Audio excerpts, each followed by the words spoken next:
Introducing the suspect.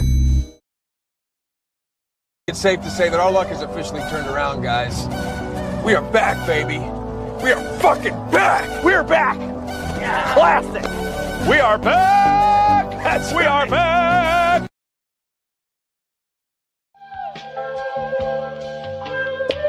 The usual suspect thing. Look, US6 where the real ones politic get. Late night smoke with the fight game where the critics sit. Every punchline got a barcode and a timestamp. Receipt talk, we ain't never had to spin facts. Dr. KG with the pressure and the pause. Voice cut through the static and the industry noise. Live from the mud where the coaches still breathe. Where the fans want truth, lot of company feed. No scripts, all pain, all perspective involved. We seen puppets get promoted while the real get ignored. So we built our own table out the blood and the scars. Now the channel got motion from the hoods to the stars. Art fell in the lab like alchemists with the boards. Man, scientist energy, plotting seasons and scores. Dana Black with the pool picks, sharpen the brand. Made accountability a language they don't understand. Tales from the B-side, let the underdogs vent. Open mic turn the casual fan militant. Suspect teams get dangerous after dark. When them uncomfortable truths start hitting the heart. We ain't ESPN polished, we the alleyway version. Where the dialogue raw and the smoke got substance. Fight previews, recaps, community ties. Call-ins from the people, let the real ones decide. Boxing, culture, entertainment all blend. Soul loops, dusty drums, street sermons and sins. This ain't just content, it's survival and code. Built for the fans, tired of narratives getting controlled. So subscribe if you came for the authenticity. Where opinions got facts and the passion got history. US6, yeah, the movement's still growing. It's a usual suspect team, and the whole world knows.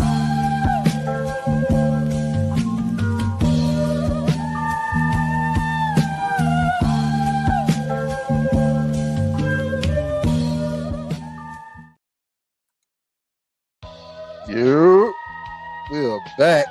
We are back. Welcome back to the US6 Sports and Entertainment Hub. Open mic.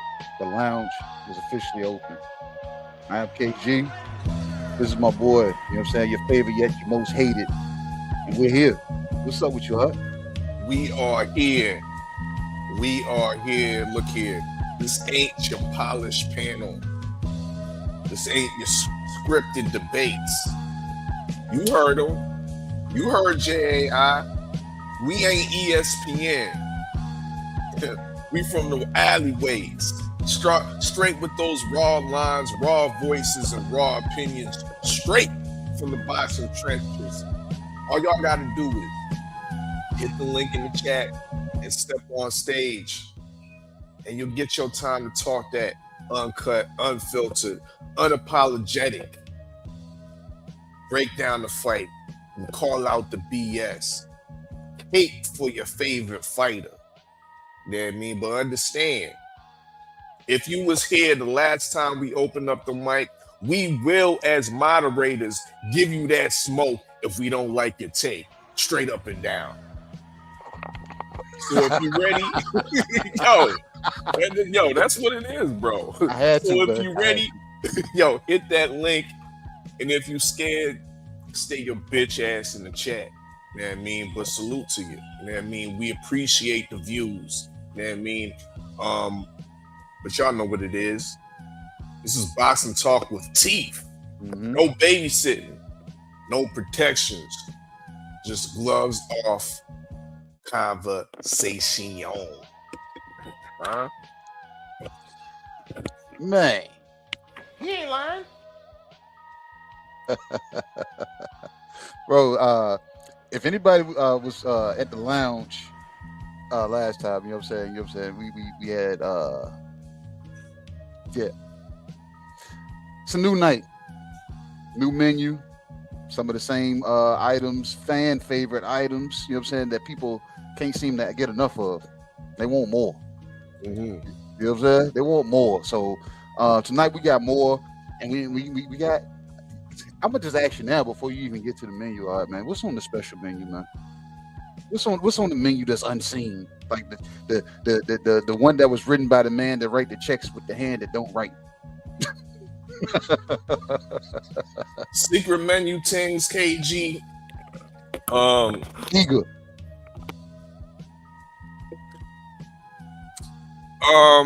Well, there's a little bit of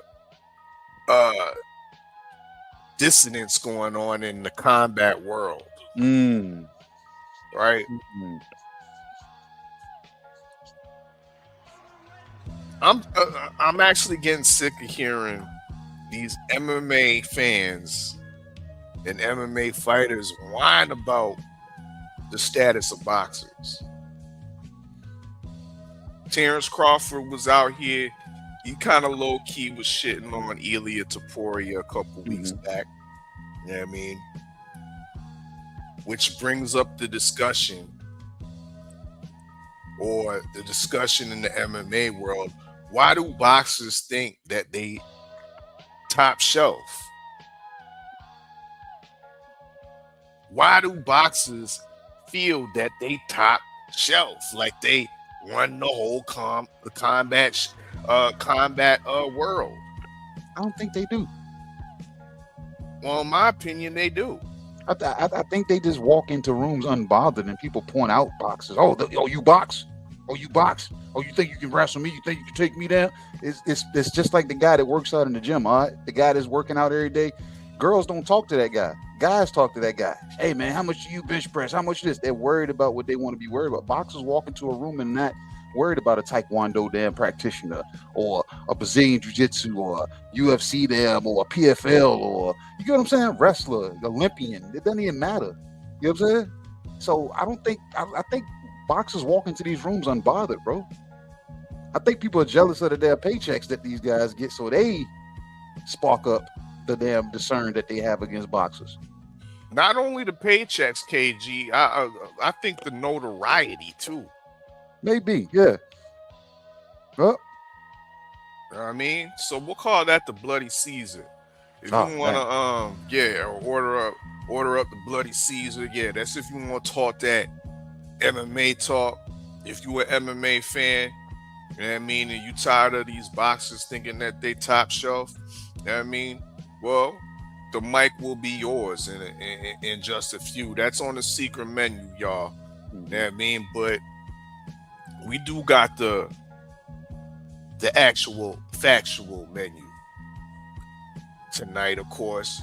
And like KG said, we have some fan favorites, mainstays. So to start off the night, of course, we're allowing y'all to order up some curry Gwoat. That shit is a staple. I swear it is. It's a staple, for real, though. You know what I mean? Curry Gwoat with some rice and pap. Not no rice and peas, rice and pap. Okay? KG, it is Wednesday today, isn't it? I think so. The last time we was on, I believe we got some type of notification that Clarissa Shields, the Gwoat, was supposed to make a big announcement. Yeah, you know I mean, I just got home. I haven't been able to really peruse or browse through my timeline or nothing like that. Did she make a major announcement, KG? No, bro. I was waiting, but per the usual. A bullshit. A bullshit. A bullshit. A bullshit. That's what I got from it. Have we heard some type of announce a clap back? Because I know Remy Ma cooked her with that one line. I mean, have you heard a return? If it was a bullshit. A bullshit. A bullshit. A bullshit. That's what I got. Well, that's what I got. Y'all know what to do. You know what I mean? If y'all want to talk about the curried Gwoat, you know what I mean, and her lack thereof of announcements, the mic is yours. In the day. Before I continue, let me shout out some of the people in the chat that was, they pulling in. some newbies and whatnot. You know what I mean? New to the lounge, drinks are free. You know, The menu will cost you. Shout out Alino Sakai. You know what I mean? We got Jay Brown, Virginia in the building. You know what I mean? We got Lamonte Butler. You know what I mean? Salute. We got Daniel Barris Sports Highlight 5851. Happy Tuesday. Happy Tuesday. Yes, indeed. Yes, indeed. And we got Sophia P7Q5K. Damn, I did that right. Damn, you see? One take. P7Q5K, nigga. One take. Good shit, man. Yeah, my day was good, Sophia. My day was blessed. But yeah, now the night is even blessed because we got the mic. We got the open mic lounge open. Yes, that's right. That's right. What else is on this menu? I see King's Plate. Oh, damn, you done made that. The King's Plate is back. What is on that this time? Niggas can't, you know what I mean? They can't get enough of the King's Plate. I mean, they want the King's Plate in the morning. They want the King's Plate in the afternoon, KG. And they want the King's Plate at nighttime, bro. They want all roads. They want all roads to Ings to the end at the King's Plate, huh? Dessert. You know what I mean? They caught the niggeritis off the King's Plate. You know what I mean? Fell asleep, woke back up, and was feeling snackish, and they wanted another King's Plate. You know what I mean? They super saturated with the King's Plate, so we got to give it to them, KG. And explain to the people what's on this plate. Oh, what's on the plate, KG? Well, on the plate itself, we have, of course, the Keyshawn nuggets. Oh, man. Yeah, we got the Keyshawn nuggets. I mean, that got to be on the plate with a side of shitty cuz. That's an acquired taste. It's an acquired taste. Yeah, it's an acquired taste. I mean, but it is good for you. I mean, boxing wise, pause. Yeah, so a side of shitty cuz, but now the King's Plate comes with a drink. You giving out beverages? Yeah, we giving out sweet tea. Tankalicious. Tankalicious tea. Yeah. Oh, man. Now, it's not the tallest drink. You know what I mean? Packs a punch, though. You might say it's a small. You know what I mean? But, yeah, it pack a real punch. You know what I mean? Ladies, watch out. Yeah, ladies, watch out. You know what I mean? Don't get too intoxicated. Don't get too close. Yeah. You might be able to handle one of these Tankalicious, but yeah, two of them, nah, you out for the count. So that's on the King's Plate. Keyshawn nuggets, Shakur Stevenson, aka Shitty Cuz, and a short glass of Tankalicious. God damn. Yeah. But bro, I hate to say it, man, but it's like the King's Plate, it sounds appetizing, but for some reason, once the drink made it to the table, it's like the drink stole the show. Is the king really able to damn overly indulge, or is his eyes too big for his appetite? Because if you make it to that drink, or if you have a sip of your drink first before you had any of your vegetables, it might damn mess your appetite up and mess up the whole apple cart. Whole apple cart, you know what I'm saying? I just don't like that damn the king likes to keep calling down to short, smaller portions. Like, is he watching his damn figure or something? Is his diet not appropriate that he has to eat smaller portions? He's always wanting to eat smaller portions. I think you nitpicking with Lord King Devin Haney Targaryen. I'm just saying he's not eating like a king. He keeps eating smaller portions, and as of late, he went and got a small drink to add to the damn plate. Like, Shout out Angie, baby, because Yeah. it wasn't a small drink. She said it's a shot. it's a shot, tank shot. When I tell y'all to duck, you better duck, goddamn it. Salute to the queen. Yes, indeed. Boxing. Yes, indeed. Yes, indeed. Mm-hmm. What else we got, man? I see. So, I see yeah. is that bro? My mom every week. I think when I was in high school, man, it was them maybe 3 or 4 items all she made. It was either chicken wings, spaghetti, Yeah. and the infamous Saturday meatloaf. Look, How y'all prepping this one this time? You know what I'm saying? How's this one seasoned up? Kate, when's the last time you had a good meatloaf? It's been a minute. It's been a minute. Meatloaf is almost like it, because I like meatloaf. Ain't no Yeah, wrong savory. with no meatloaf. It's savory. Meatloaf is some savory, nice savory meat. Put it, you know what I mean? A side of like a mashed potatoes or whatever. You know what I mean? Some corn.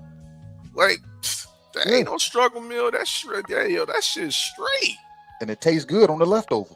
Tastes good on the leftovers. You can even chop, put that shit in between two pieces of bread and you good. A meatloaf sandwich.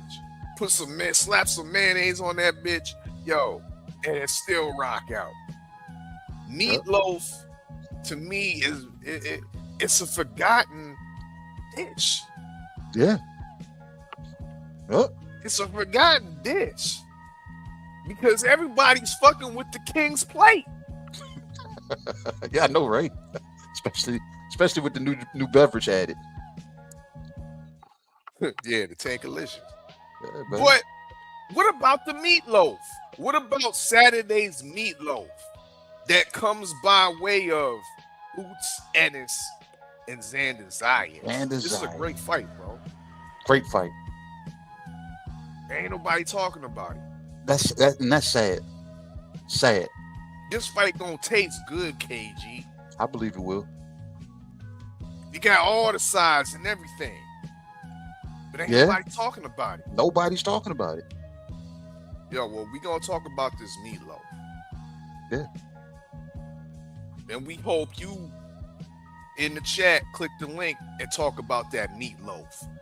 Boots Ennis, Xander Zayas, Saturday night. It's going down at the Barclays Center, y'all. Mm-hmm. And I want to say, bro, this might even spill out to be like old school meatloaf. I'm talking about with the ketchup on top. That's the only way that's the only way I got to eat my meatloaf. With the ketchup glaze, nigga. What you mean? Ketchup, a little bit, some Worcestershire, maybe add some barbecue. Shit, what you mean? Yeah. We got Marky Dan in the lounge. There he is. Oh, you about to buy out the bar? I know, right? Yes. Yes, bro. Oh man. But nah, yeah, that meatloaf, like I think it's gonna, you know what I'm saying, it's gonna have people talking about it, man. People gonna talk about it and they're gonna be like, bro, when the next time we gonna get some meatloaf like that? So yeah, I'm looking forward to this weekend, bro. And you already know I don't partake in, you know what I'm saying, in animal flesh, man. I'm a pescatarian, you know what I'm saying, vegan somewhat of some sort. But yeah, I'm gonna have to get my knife and fork ready for this one. And you know me, I am a Boots Ennis fan. But I'm saying this on a Tuesday night at 7:51 p.m. Eastern Standard Time. I think Xander wins this because he's gonna outbox Boots. Whoa. Yeah. Whoa. Yeah. Y'all hear that, chat? Yeah. And I say it again. I believe Xander possesses the skill set to outbox the Flash. The man with the clicks and the whistles. Oh, man. I just got a gut feeling, man. I got a gut feeling. You're gonna have to explain yourself later on. I will. You know what I'm saying? You're gonna have to explain yourself, you know what I mean? Yeah, you're contradicting yourself. You're turning into turncoat Tommy. You're turning Nah, man. against your boy Boots. Look, either look, do I support my boy or do I look at what is and say, know what? I don't think he can win this one. Yeah, you overly so. Let's take it back 2 years ago. It Mhm. might have, yeah, but it was 2 years ago Yep, when and this man had the audacity. that's right. This man had the audacity to put Boots in the pound, vote Boots in the pound for pound US usual suspect 6. That's right. based off of projections. Where are those projections now, bro? Look, I'm gonna tell you. Well, you know this, all right, and the usual suspects. All the brothers know this, but I'm gonna tell everybody that's in the chat now. It's all on what I need to see, and all of my favorite fighters. Y'all hear me talk about the pros. Everybody that damn likes my favorite fighter, all y'all do is focus on their pros. But every one of my favorite fighters, I know their cons. The thing is, I won't point my favorite fighters' cons out to you guys until you guys figure them out, and then we can actually have a discussion about them. But until then, I get to bask in watching my favorite fighters do what they capable to do, but they always come across a bridge that I'll be like, I don't know about this one. You know what I'm saying? And Xander is that bridge that I'm talking about. Like, I think it's gonna be a damn good fight, but I just think Xander's boxing skill set is gonna, you know what I'm saying, help him edge it. He's not gonna hurt Boots. He's not gonna knock him down. He's like, I just think he's gonna be able to outbox him. Because, like, Boots, I say this out loud. Boots, in my opinion, is all about the flash. Boots does not do anything consistent enough to keep Xander at bay, in my opinion. Like he'll be looking for the flash punches, and if he's able to land them, he's gonna damn, you know what I'm saying, pursue and go get some work done. But if he's not able to land those flash punches, bro, the gaps in between that Xander's boxing IQ is gonna pick that up. He's gonna know, especially if Boots is not leading with a jab and trying to, you know what I'm saying, piece punches together. If he's not doing that and just looking for the flash, Xander's gonna be able to outpoint this man.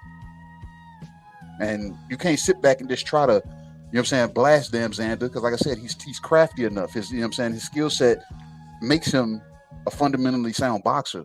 And I don't think Boots is a fundamentally sound like boxer. He can fight, he possesses the skill set, and he has that flash of athleticism. But as far as like fundamentally Boots, no. I don't say, you know what I'm saying? I think Xander, his fundamentals is going to prevail in this fight. Boots is going to look good. He's going to look good, but he's not going to be able to maintain because there's nothing consistent there. He's going to have to hurt Xander, and if he can't, then, like I said, Xander has his way with being able to outbox him, almost kind of like the first Karen fight. But it's going to look better. So, it's just like a gut feeling, bro, and I got to go with my gut, man. Your gut is your first brain, not the one that's, you know what I'm saying, trapped inside your skull. You heard it, you feel, wow. Oh, wow. The projections have been busted, people. Xander Zayas wins by decision, says the good doctor. Remember, he has a 77% prediction rate. Start of 79. I thought it was 77. I don't know. We just gonna say 79 because for the sake of me being champion, goddamn. No. No, but no, he right. You know what I'm saying? But no, it's just a gut feeling I got, man. Like Boots is supposed to win this fight, but I just don't think he's gonna do anything consistent enough to maintain it. And then we've already heard how the tutelage goes in the corner from Bozy. You know what I'm saying? So I don't know, bro. I don't. Salute to TD Sports Talk, you know what I mean? Season 2, crystal ball holder, you know what I mean? Big up, big up. I see Dank Father in the building, in the dig, pull up a seat, you know what I mean? Drinks are free once again. I'm about to post a link in the chat if you want to pull on up. And even this old troll, Yao King Shu, I-10, you know what I mean? You can pull up too. You know what I mean? We gonna give you your your time to shine. If you want to go on your little political rant, But understand, if we don't like you, we gonna give you that smoke, boy. Huh? You sound like you was from this side of the water, damn. All right, that nigga said, boy. Yeah, I don't know what I don't know what's going on, bro. I don't know what's going on. He said, boy. Don't play with me, boy. Don't play with me, bud. Yeah, that's Canadian. Oh man, what else we got on this menu, man? I see some bullshit over here, but yeah, Yeah, because once again, I'm gonna show these niggas how you a turncoat, you faking out here, you faking the funk, you talking about you Presbyterian or Presbyterian or whatever the fuck that shit is, nigga. You don't eat no meat, you know what I mean? Well, and you indulge in the greeneries, you know what I mean? The vegetables and the legumes and all that shit. Well, how come you don't fuck with no FIFA salad, bro? How come you don't fuck with no FIFA salad? Because it got olives in it. I don't like olives. Because it got olives in it. I don't like olives. Yep. I ain't in the business be picking shit out of my salad. I like to just eat my salad. World Cup soccer is showing and proving that it's a real deal sport. I mean, it's a real deal sport. The games have been great. The crowds have been great. The vibes have been great. Mm-hmm. I don't know what it is. I find it just fascinating by how all these Europeans coming into the Americas and Canada and whatnot, and they're just so fascinated with the food. Just all over my timeline, they just loving the food. Even they got a lot of big Japanese contingency going crazy over the barbecue in Texas. Now, before this World Cup started, the attitude was predominantly, I would say, a negative attitude towards America, mainly due to Donald Trump. But this World Cup, a lot of the Europeans and different people across the world that are now coming in and seeing what America's all about, not on the government level, not on the outside, but when you actually touch down and you smell the air, you know what I mean? And you smoke the piff, you know what I mean? And you taste the food. And you see asses that just don't shake the way they shaking in Europe. They start to understand, bro. Hey, I gotta correct you, all right? Them niggas ain't tasting the food. They having their food shipped here. Cause they not damn fucking with American food, bro. Too many additives, too many preservatives. Lies, bro. They shipping out condiments, bro. They shipping out condiments. The British are over here shipping out ranch sauce back to the UK. They don't got ranch sauce over there, my nigga. You said they shipping out ranch in bulk? No, bro. That is crazy, man. They said why are they selling out ranch dressing, babe? Just get the recipe, babe. Do it yourself. Yeah, bro. They trying to taint the UK. For ranch. Look, that damn white and creamy got y'all in the chokehold, man. So, yo, it's a beautiful thing. This FIFA salad is bringing all countries together. I see the Irish. They ain't in the World Cup, but they got a similar flag to Ivory Coast. Mm-hmm. You know what I mean? The Irish flag is Ivory Coast's backwards. So you know what the Irish is doing? They flipping their shit backwards and they rocking with the Ivory Coast. All Irish bars are now Ivorian Coast bars. This is what I'm talking about, bro. Mm-hmm. FIFA Salad. If y'all want to come up in here and talk your talk on that FIFA shit, right? My squad, Ghana, could have. They held up with England today. You know what I mean? A draw. That was a bad result for England, but a positive result for Ghana. You know what I mean? And shout out to Juju, man, that put a hex. You know what I mean? You know what I mean?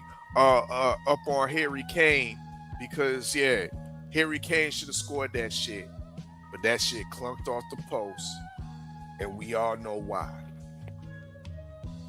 See,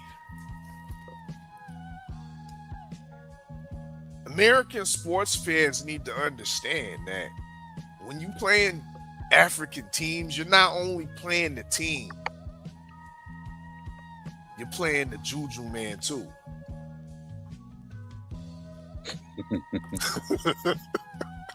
I see you, Mark. I see you back there, Marky Dan. Hold on, man. And Ghana seemed like it got a decent Juju man. Bro, they came out there blowing dust in the air and all kinds. I don't know what's going on out there, man. I see some of that shit, man. I was like, bro, what my man doing over there, man? That ain't baby powder. Yeah. Man, but back there, I was like, what the hell is going on here? I said, bro, yeah, see y'all on this damn. I can't watch this, man. Vexes my soul.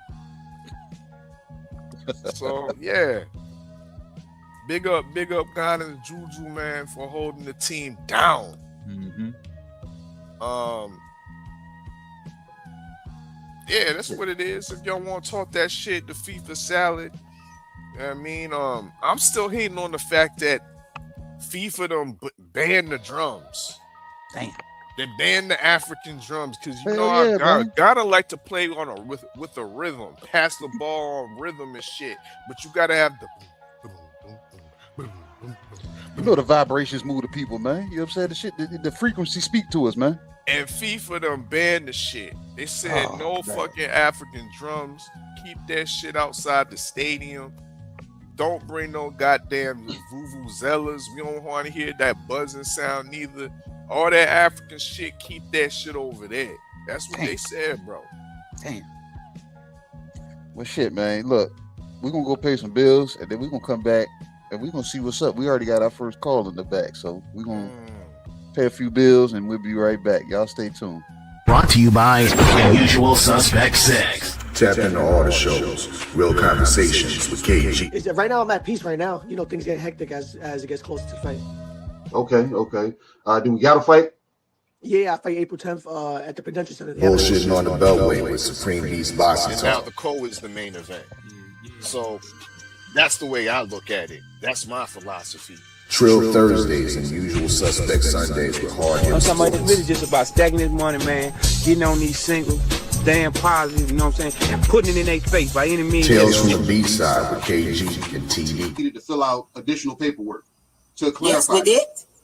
Yes, we did. That is the paperwork that you see there. An open mic featuring you. You know, that was a close fight. You know, he got dropped a couple times, but I thought he out. We do not care. Wow. It's a Usual Suspect thing. Marky Dan, what's up with you, man? What's up with you? Salutes, brothers. How you doing? What's up, champ? What you got for us? You hungry? You came back. Food must have been good, man. You came back. I mean, I just had some chicken, so no, I ain't really that hungry, but You I am hungry, hungry man. for some conversation.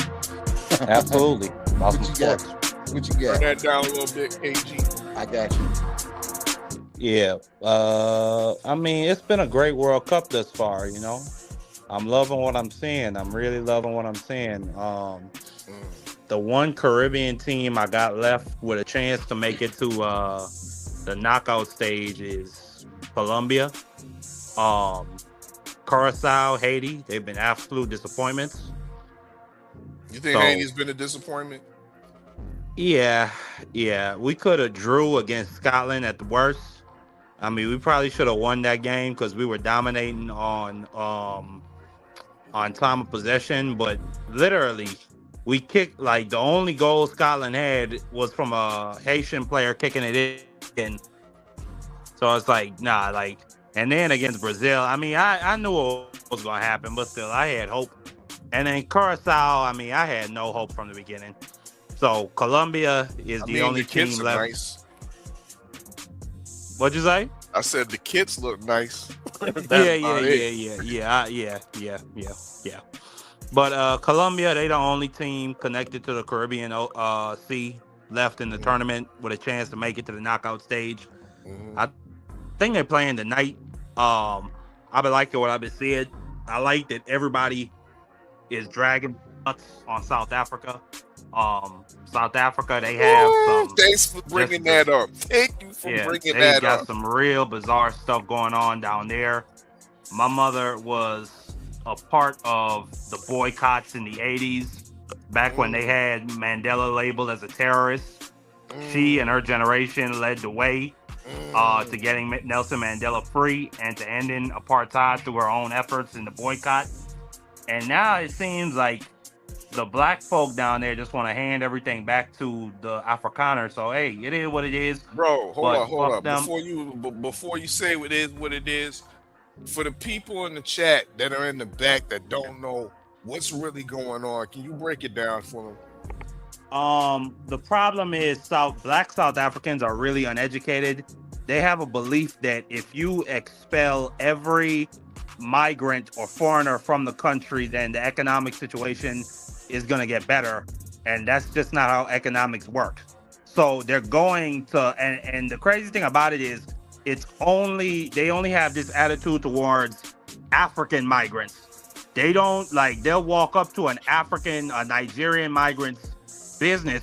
He's been there for years, been employing black South Africans for years, been paying taxes for years, and will tell him, oh, this is an illegal store, you have to get out by June 30th, or else we're going to come back. Oh, you are illegal. Show me your papers. But they will never do this to a man from Germany or from Denmark or from England. It's only towards the black, the black Africans that move to South Africa. The Ghanaians. Mark it down. Do me a favor. Hit that note again. Which note? Whoa. Yeah, that's how they sound. You are a thief. You are stealing. How it is that you could be driving a car and I cannot have no car? Meanwhile, white people in South Africa, they own 93% of the land. And they're 8% of the population. But they don't put two and two together. They just see migrant, black, you have job, you have car. I have no car, I have no job. It is your fault. So I mean, that's it. That is what it is.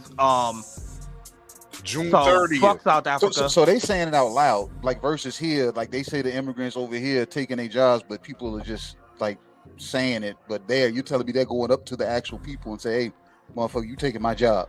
You got a car and I don't. God damn, that's crazy. And they put a deadline on it, KG. Yeah, you got a June 30th purge. Damn. A South African purge, my nigga. How somebody with no car gonna tell me I gotta go? What you know what I'm saying? What are you fighting with? You obviously ain't got no tools, no weapons, no nothing. But the problem is they come together in groups. I bet, yeah. And then it's the police, they don't do shit. So it's you gotta leave. They out there whooping feet. Absolutely. Well, no, I haven't seen that. I just seen people talking tough. But listen, man. This is. I saw niggas whooping feet, bro. Oh man, damn! I ain't see that. God, that's wild though. All up and down the street, bro. That's wild, man. I seen they had a Nigerian man. His daughter was sick, little 4-year-old, and they said, "Get out of here! This hospital was built for South African people, and you are wasting our resources." It's real sad. I just think education in that country, it must be illegal for black people. But hey, that's their situation. Mm-hmm. They're gonna reap the whirlwind when the white folk take back over. The world will be deaf to South Africa and their problems, and they'll have reaped that. So God bless them in their pursuit of cleansing migrants and whatever. But overall, again, World Cup has been great. Team USA, we've already gotten through. Team Mexico did what they did. Team Iran, we got to see what's about to happen. I ain't gonna lie. I kind of been rooting for Iran because I don't like the Z-Force boys from that country over there. That's to the south of Lebanon. I don't like them Z-Force boys. I don't like Trump either, and I think that would really piss him off. So yeah, I've been rooting for Iran to get through. You also said something. You said that people are coming over here and they're having a better impression of America. I don't think people have lost the love for the idea of America, the land of the free. You know what I'm saying? The land that gave the world liberal democracy and the idea of human rights and all these great things. They just don't like the orange guy that's bombing countries and raising everybody's gas prices around the world and just being a general asshole to everybody just because he can. I mean, that's what they don't like. And I think they might have had the impression that because 80 million people, not only that, you know what I'm saying, the Epstein stuff, like, that guy's a nasty human being. And I think people had the impression because 80 million people voted for the idiot that maybe that's how Americans are. But no, I think, I think it's good that people are coming over here and they're seeing that America, the people, are not they're not that level of asshole, or they're not that level of just decrepit and disgusting and nasty and ugly and just dumb. But yeah, the World Cup has been a great success thus far. I'm very happy with what I'm seeing. Indeed. Nigga ate the fuck out that damn salad, man. You said fuck that damn salad, man. I told you. That's why we got the salad on the menu, bro. I mean, I don't know why you ain't partake of it. It helped Mikey Dan process that chicken he ate. That's what it was. He said, let me eat this salad first. Let me eat this salad first. You don't want no meatloaf, man? Bro, I want to hear you order some meatloaf, Mark. Yeah, I heard I seen your comments in the damn chat, man. You know what I'm saying? You don't want no meatloaf, do you? What's the meatloaf? What's the meatloaf? The food nobody talking about. Oh yeah, I heard Benedict Arnold, aka KG, up here saying, "Stop it, get some help." Nah, boy, you're Benedict Arnold. How? You're a traitor. How? You're a traitor. I'm trading on what? Skill set or color? You said, according to the quotes that I heard, from Mr. Oddfella, that you put Boots Ennis on the pound for pound list years ago. Yeah. Before he had even interacted with anything resembling smoke. Exactly. Yeah, I did. And now you talking about Xander Zayas? Yeah. A 23-year-old? Yeah. A dude that fought for his first title against for a vacant title against what's that boy named Iglesias? How many fights does he have? What, like 18? No, he has 20 plus fights. And what was Boots at 20 plus fights before he got to 30? Boots at 20 plus fights was getting ducked by Sean Porter. And so that's still not action in the ring though. Well, listen. I'll tell you what. This Saturday, right? The fight's happening this Saturday, right? Yeah. Saturday's Meatloaf. Well, this Saturday, I can tell you this: Xander Zayas is gonna get beat to death. Something nasty. Okay. Something nasty. I want to see you back in the lounge. Oh, I will be, sir. I will be. Matter of fact, you want the friendly 50? Friendly $50 bet? Well, I don't bet with them. I don't bet with you mere humans, man. Y'all don't want to pay the damn y'all don't want to pay the spread, man. If there's a spread, y'all don't want to pay it. What I look like doubling up 50 to 100. You sound like a South African boy. That's what you sound like. You mere humans. That's peanuts. Mere humans. Bro. Mere human, like I said, bro. That's peanuts. Why would I want to double up to 50? Sir, if there's odds there, I want the odds. I'm gonna need you to pull up to the US6 fight pool when season 4 starts. Man, hold on. That's what Marky Dan. I'm gonna need you to do that, sir. You know what I mean, because KG is our current champion. I'm the actual champion, man. I do this. 77% win rate. Hey, the Oklahoma City Thunder were the current champions. Now they not. No, they were the past champions, not current. Yeah, I'm the current exactly champion. my point. Exactly my point. I'm the current Every champion. dog have his day. That's right, and it's mine right now. It's mine until season 4 starts. It's mine until season 4 starts. When season 4 starts, and then I come sit at the table with y'all and let y'all know what it is. You know what I'm saying? But right now, I'm season 3 champion of the fight pool, the US6 fight pool. Freaky Dicky Shawalea in the chat. Shawalea. Benitez fought, and listen, I give Benitez his credit. He was a 17-year-old kid. He fought against one of the Petronelli boys, against the Petronelli's son, who was the ice. He wasn't nothing special. He wasn't no Tommy Hearns. He wasn't no Ray Leonard. He wasn't even no Pepino Cuevas. I ain't trying to hear that. Respectfully, Shawley IL Freaky Dicky. And then to Angie, baby, in the chat, you goddamn right. Me and my friendly 50s. Anybody who want to talk can get a friendly 50 off of me. Or to bet it. But overall, I got Boots winning.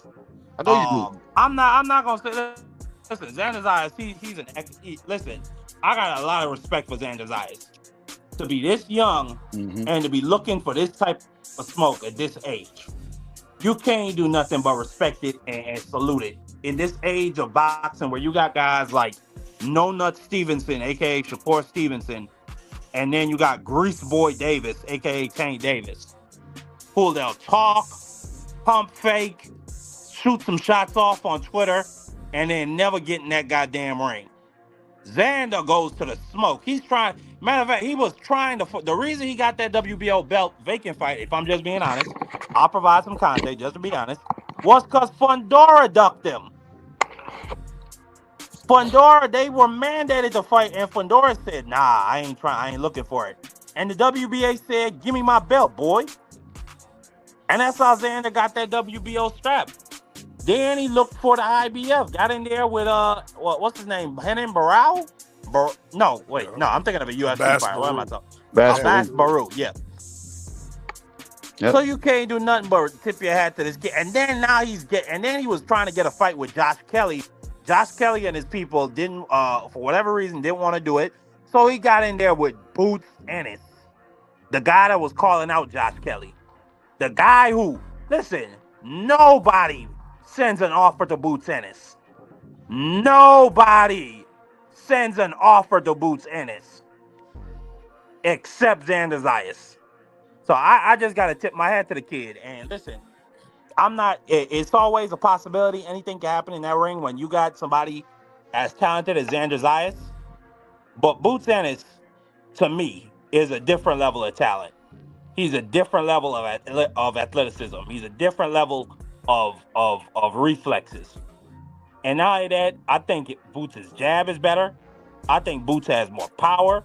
The biggest thing that might be the deciding factor in this fight is footwork. I'll give you that. Boots Ennis against Karen, despite the fact Karen got 12-0 in that fight, Boots Ennis showed a lack of an ability to step to the side and cut off the ring. He kept coming towards Karen in straight lines. Now, that fight was, 3 years ago? So I expect Boots Ennis to show and to prove that he has improved since then. You would expect that, right? And I expect that to be the case in this fight. Not only that, one more thing. Xander's eyes has shown you he gasses out in fights. In that Iglesias fight, to me, even though he was doing a lot of great work early, he gassed out. And, he caught a second win at the end and won the 2 late rounds. I had that fight 7-5, 8-4, just being honest. Henan Barao, that was a 9-3, 8-4 type of fight. But again, you saw, I keep saying Henan Barao. I keep thinking of UFC. I don't know why. But because you want to talk about that shit. What's his name? Abbas Barao? How you say his name? Baru, excuse me. Yeah, Baru. Even though I thought that was decisive, Xander won that 9-3, 8-4. Still, Baru was getting off on Xander late. I think Boots Ennis, he's going to have to take that step to the side. He's going to have to keep a consistent jab to the body, beat up his body, wear on that gas tank. Like Teddy Atlas say, put some water in the basement. And yeah, just look for opportunities and keep continuing to put pressure on him and try to break him down. Marky Dan, you said something that doesn't tie all the way with Boots. You said consistently. What does he do in the ring consistently? His jab? No, he doesn't. He doesn't follow and doesn't lead off the jab. He doesn't start with the jab. It's always there. The lead off punch is always usually something else. It's not a consistent jab. He's not consistent with anything he does. He consistent with putting motherfuckers to bed. Yeah, but how's he doing it? Look at those fights. He's not consistently putting anything together. And somebody like Xander with the IQ, you have to put something together. You can't just look for the flash. You can't. You can't expect to do that against a Xander.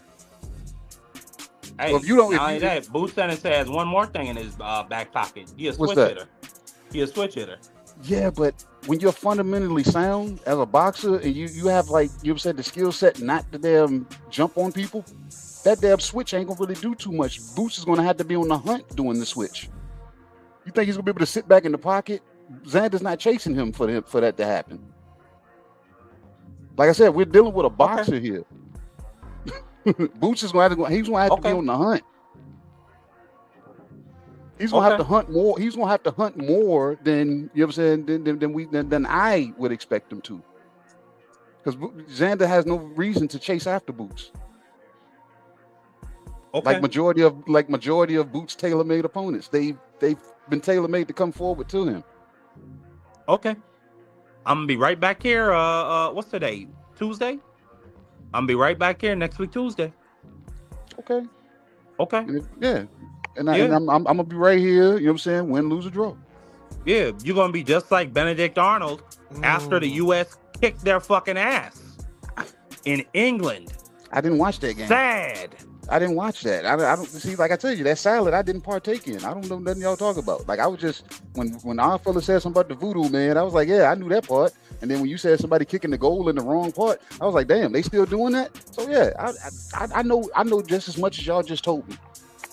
You know what I'm saying? So it don't make me I'm talking about the traitor. I'm talking about the traitor turncoat General Benedict Arnold during the Revolutionary War. I know that's who what you about are right now. You are a Boots Ennis fan. Now you jumping on the Xander Zayas bandwagon because at I the don't key think moment. Because I don't think Boots possesses the skill set to beat Xander Zayas, and there's nothing wrong with that. Okay. If my guy and I don't feel comfortable with him getting into a fight, I'm gonna say, all right, fella, let's take the ball and go home, man. Because I'm not gonna let you get in this fight. This nigga gonna whoop your ass. You know what I'm saying? Let's go. You know what I'm saying?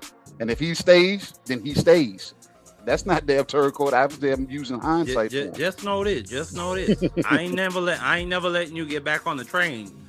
If and when Boots Ennis puts belt to ass and gets 2 belts strapped around his waist, I ain't letting you live it down. Because I'm gonna celebrate Boots if he wins. I'm like, good job. I ain't gonna let you do it in peace though. Good job. And I purposely pull up everywhere you at just to damn help you out if you want to facilitate that to the people. I got you. Absolutely. Like this, send me a list of where you be at when you be there, and I pull up and I'll be in the chat. I'll say hi, and then you can start shooting from there. Absolutely. I'll help you out from there.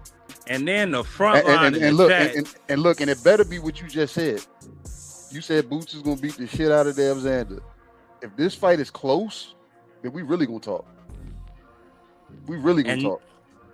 Absolutely. And then the front line in the chat. Front line is a Latino Trump supporter. Oh damn! I don't gotta say more than that. Go ahead. That speaks for itself. So salute the front line. Pulling up to the open mic lounge. I mean, smash that like button, share that stream. Damn right, it's a usual suspect thing.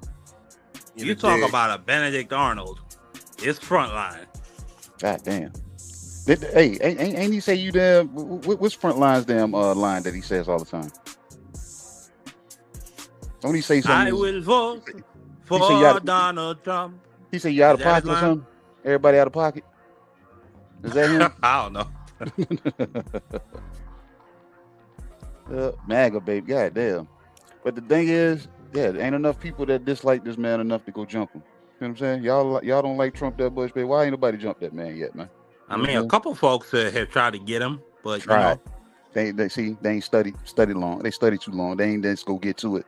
They tried to study and say, I'm gonna try to do this. No, we need somebody with the mission to go do it. Go do it. Hey, I'm with you on that. I'm with you on it.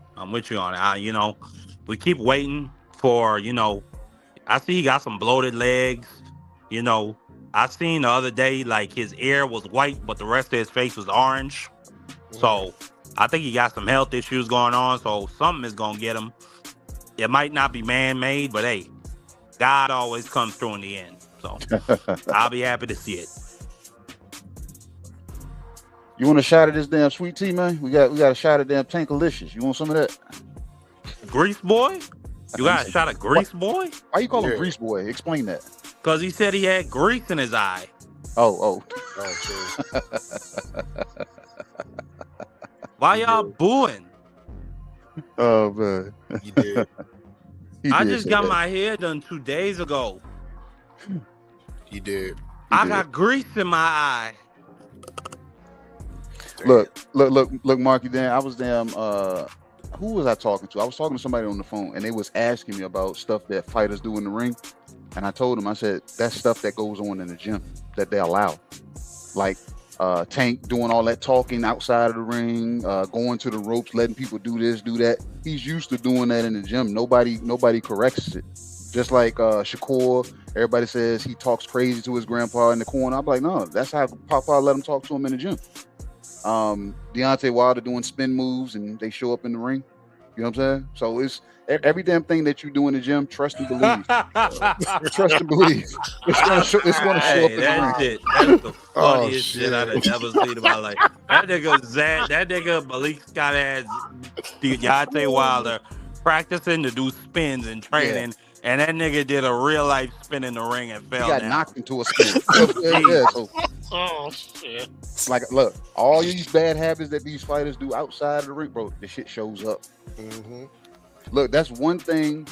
Look, I give Devin Haney, and I tell people, I said Devin Haney is a drill fighter, and somebody said, what does that mean? I said that's somebody drilling certain punches into you that your body responds to it whether you're thinking about it or not. It's like it's just a reflex now. They've drilled it into muscle memory. You know what I'm saying? And straight right hand.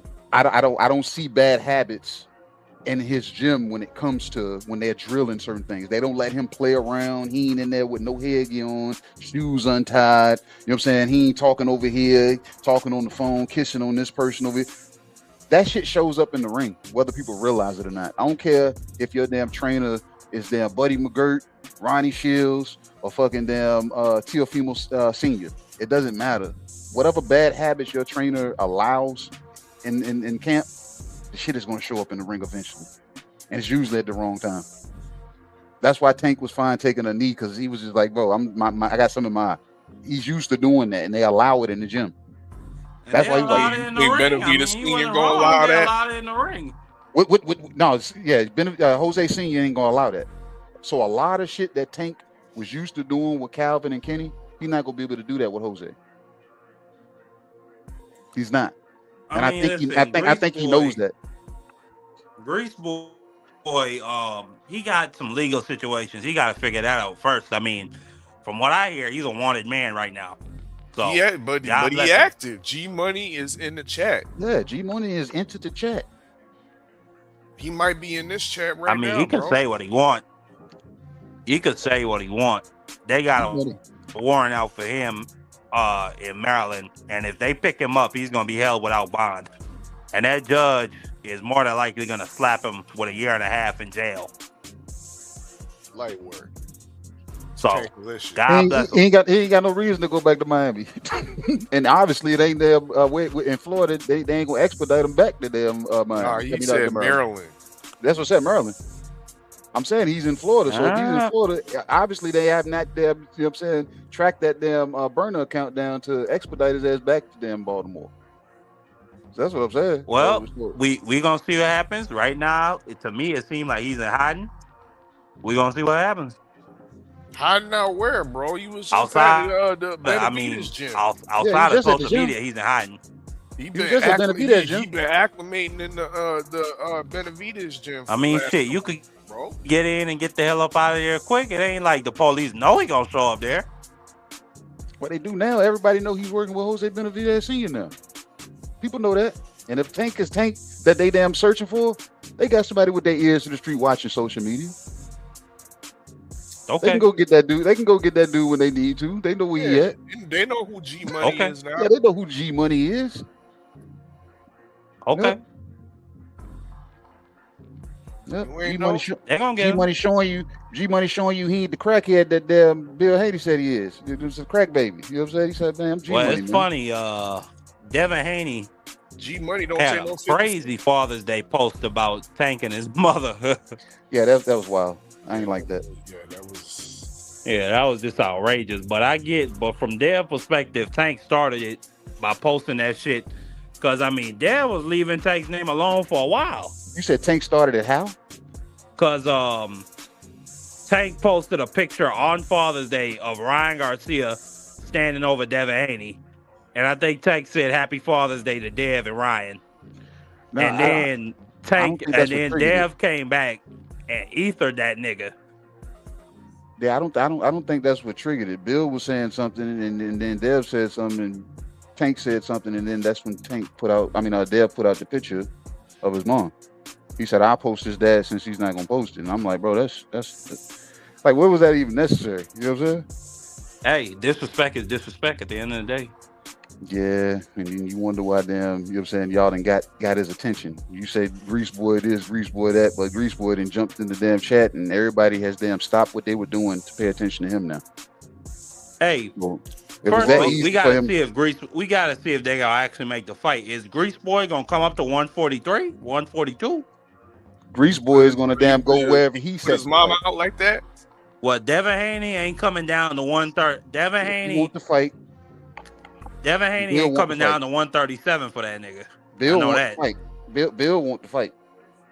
Cause you can't even damn talk about it now because he was everywhere talking about Shakur, everywhere talking about Keyshawn.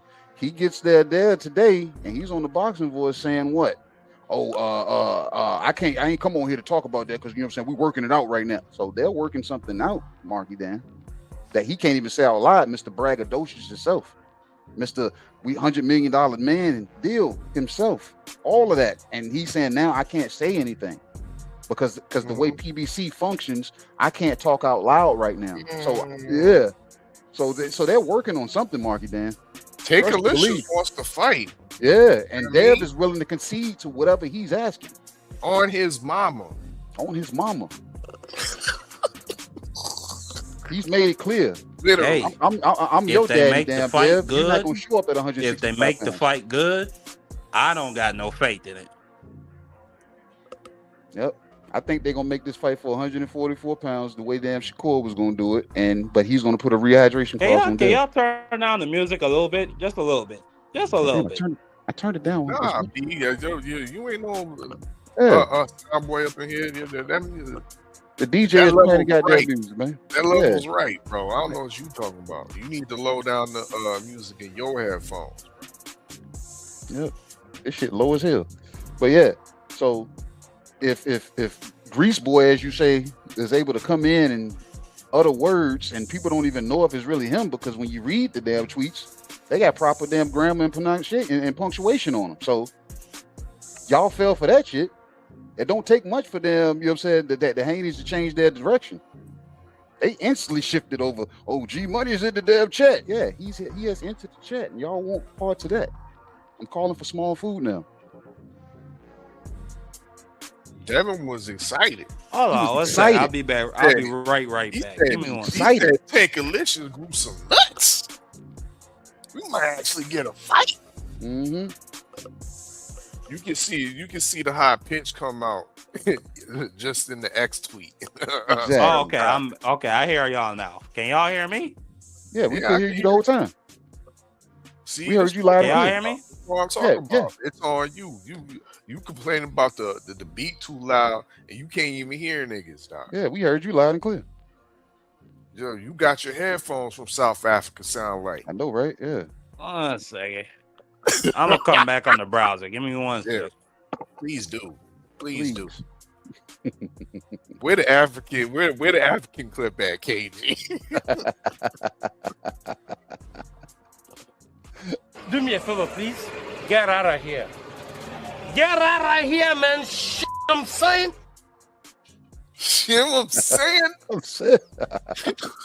Hey, yo, Back, big man. up, big. I'm Big back. Dre. I'm back. Shit. Marky Dan's back.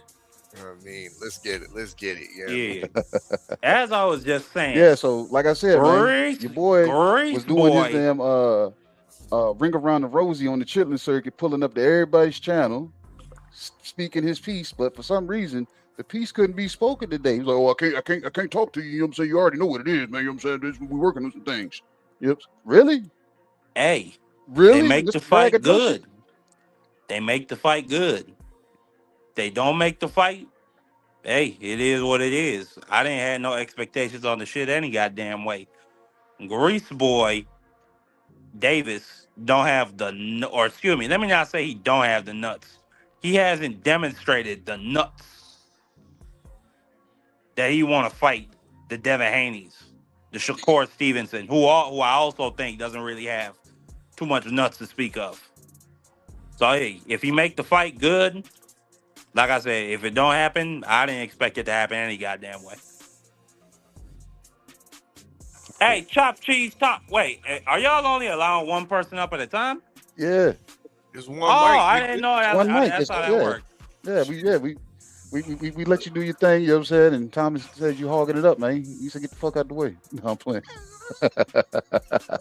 Well, I don't listen Y'all to chop niggas pull up. cheese. Y'all niggas pull Yeah, up. as y'all pull up, I kick them off. That's a big deal. Actually, there is a backstage to this. Yeah, it's a y'all. backstage. Y'all can hang out until I get to you. I don't listen to chop cheese either, so hey. I mean, link is in the chat. Yeah, Marky that's good. Dan, go ahead. You know what I mean? You got yourself some of the FIFA salad. You cooked on some of the King's plate. You got some meatloaf. What about the curry Gwoat? Have you heard anything? Have you heard anything? A special announcement, a big announcement. Big announcement. For her big next fight. Have you heard a clap back? Because she did once again get cooked by Remy Ma. No, I didn't hear it. Well, what was said? Oh, and that's why I'm asking you. Have you heard a clap back from Clarissa Shields? Got some feedback on somebody. I mean, I don't listen to that broad half the goddamn time anyway. I mean, Turn your phone down, why Mikey would I Dan. want to ruin my dinner? Why would I want to I'll just be honest. Curry Gwoat, it make me run to the bathroom. I don't really enjoy it too much. So no, I haven't heard nothing coming out of that direction. Oh man, he said, man, he ain't heard that, man. You know what I'm saying? She said she had big things going on, man. Big things. But all I heard was A bullshit. A bullshit. A bullshit. A bullshit. Nasty word. Yeah, I heard that too. Yep. Where you at, Gwoat? You know what I mean? Niggas done come up into the lounge. You said, yo, the curry Gwoat runs my belly. Runs his belly. Needs to come off the menu, he's saying. Sends me to the goddamn emergency room. Damn. You know what I'm saying? You're not supposed to eat curry. You're not supposed to eat shit with curry that's been out for past a day. Unless you drink a probiotic. Jeez. Some That shit'll ginseng or take your something. life. Something. He said it take your life. It's completely We fermented. reheated that shit long enough, though. Yeah. Kill all that shit. You know what I mean? Yep. But she got a big announcement, man. She supposed to be. Look, I keep hearing about the big announcement. What's the big announcement? I'll make the big announcement for her. I think I'm saying this right. She's going to be a special guest judge on Baddies. Who give a fuck? I don't No. Look, I think that's true, but the actual big news was she's supposed to be fighting a woman by the name of Kay Scott. If anybody's heard of her. Yeah, you told me that shit last week. I still don't give a damn. Oh man, You know what they need to have? I don't know if y'all saw that broad at the New York parade for the championship. They had some broad climb up on a traffic light and was shaking her ass, and then jumped down to whoop some poor white lady, and then she continued shaking ass after she got done putting feet on top of that broad. That's right, flawless victory. Yeah, You I gotta don't know. have a discount. Is that the name of that? I don't know if that's the broad's name, but they should have her on baddies. I wouldn't mind. She got an invite. Oh man, but Marky Dan, bro, we appreciate you, man. You know what I'm saying? We do, but you already know we got somebody that just showed up, and we're gonna see what this motherfucker gonna bring cheese to whatever you know what I'm saying, whatever we offer him. I already know it's coming. Absolutely. Salute, fellas. Salute, bro. Great show y'all have up here. I'm gonna be going live on my channel, the Democracy Briefing. Gonna be breaking down. Link in the chat, bro. Put the link in the chat.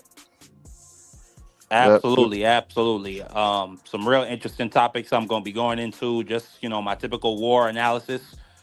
Also gonna be talking about some different, just really strange moral quandaries going on with human cloning.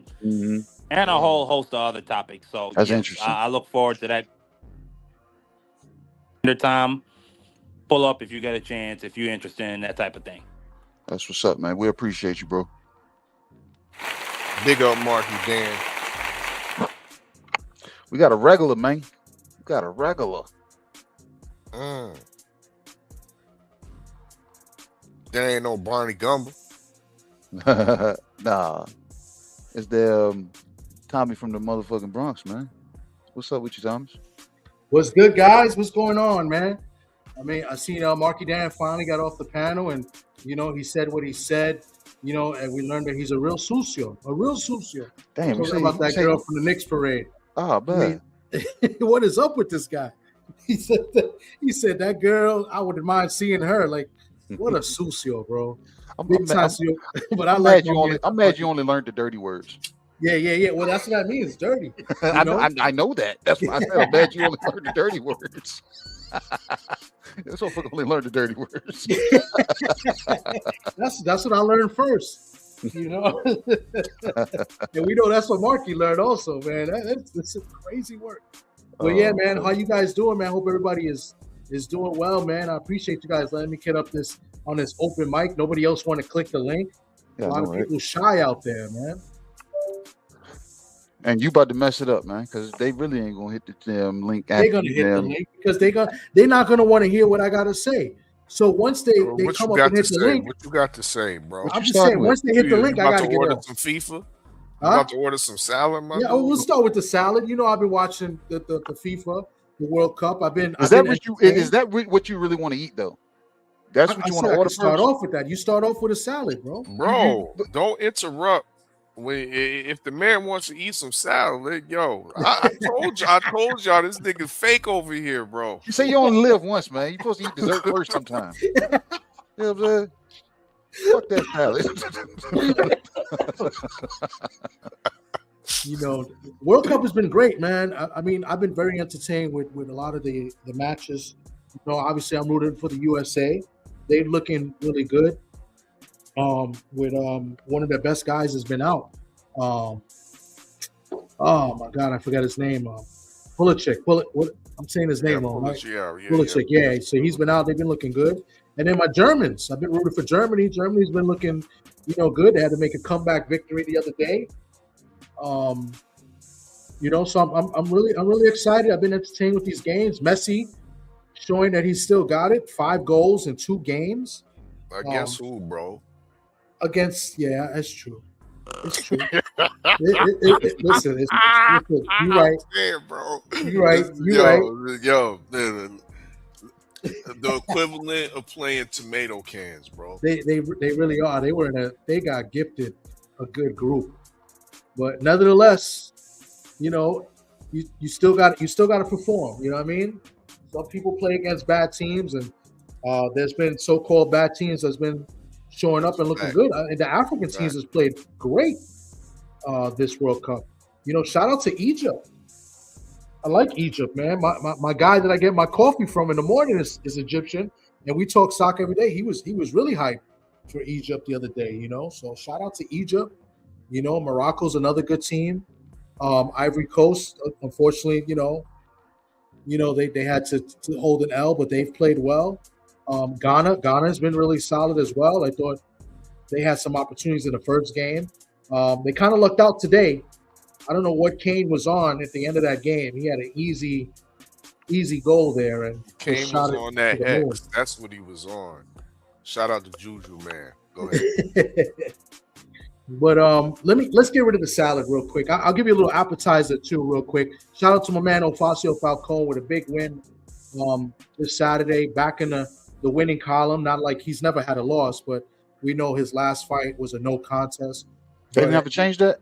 They never changed it, bro. That's crazy. Unbelievable. Yep. They never changed it, bro. You know, but he got a win.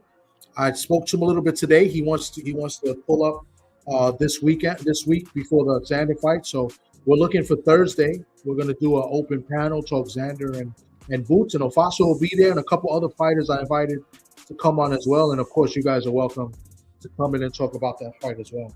That's what's up. But let's get to it, man. Open mic. We're talking some boxing. Thomas said you want the King's plate.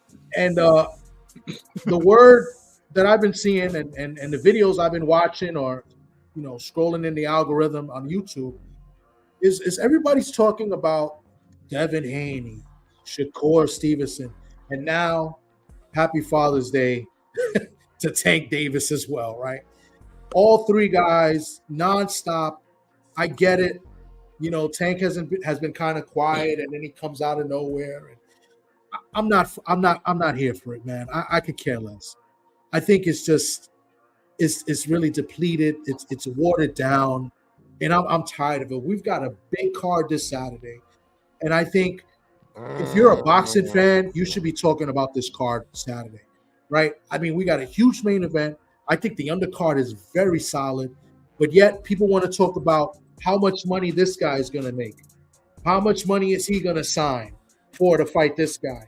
You know, who is dropping the belt and why? Do me a favor. Why don't you get your fighters to make a fight and get in the ring and perform already? These guys have been inactive for a long time, with the exception of Shakur Stevenson, right? Shakur Stevenson just fought. He just moved up in weight. First fight at 140, became ring champion, right? The Ring Magazine belt, right? Won the WBO title. First fight. Hold on. Put a name on it.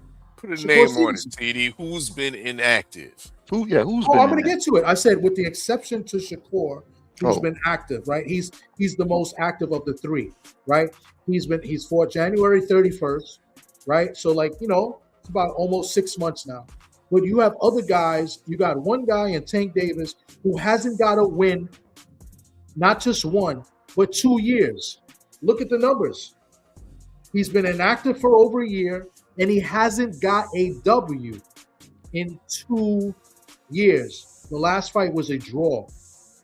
2 years. I don't care what Tank Davis is doing or about to do. He has a mandatory right now. Is he trying to make that fight with Kid Austin, or is he trying to now all of a sudden get a fight with Devin Haney allegedly? I don't care. I'm tired of the back and forth. Let me see what you could do with these hands. You know what I'm saying? Get in the ring and get a W. Do something. And then Devin Haney hasn't fought since November 22nd. If I'm wrong, tell me I'm wrong. Maybe I missed it by a day or two.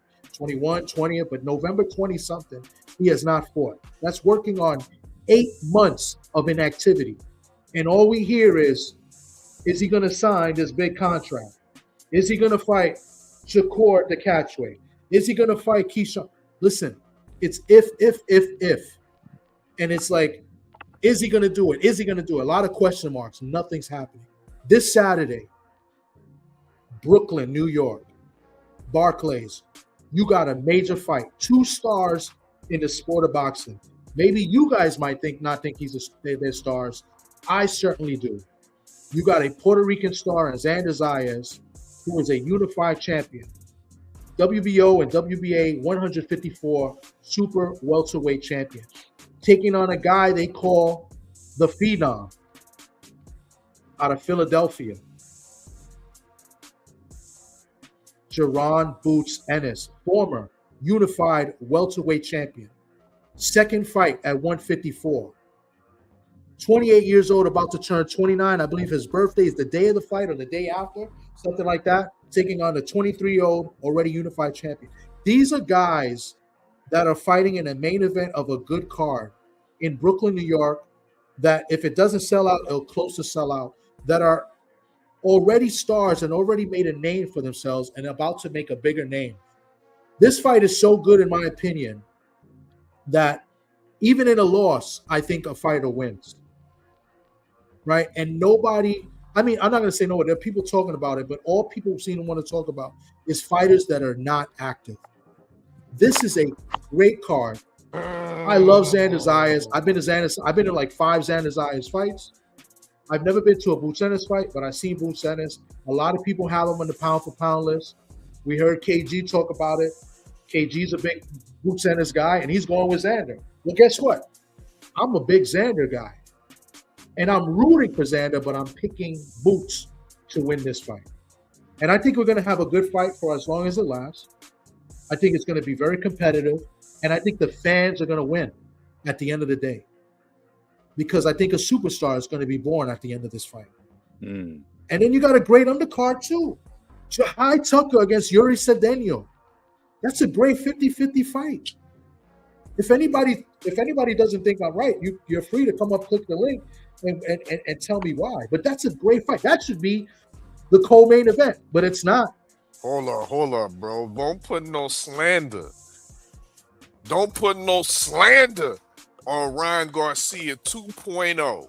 Emiliano Vargas, bro. What you mean, dog? He's the co-main event. He's deservedly the co-main event.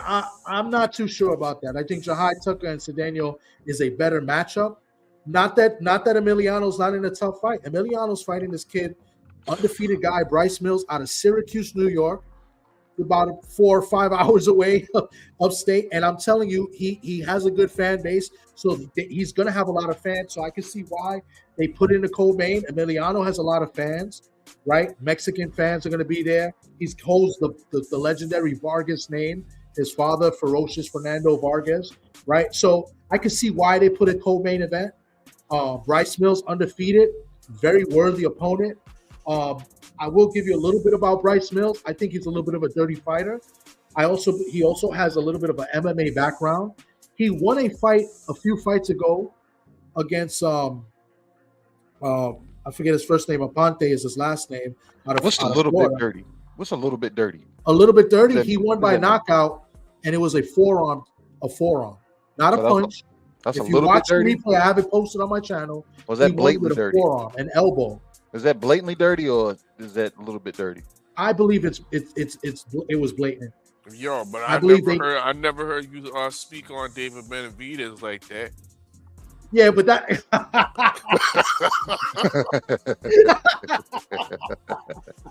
Yo, our fella, you're unbelievable, bro. There was a difference in the elbows. Now, David Benavidez was swinging a little bit wild and throwing a little combo, about 5-6 punch combo, and some elbows got in. But this one elbow, I believe, was a MMA style elbow, strategically and landed perfectly.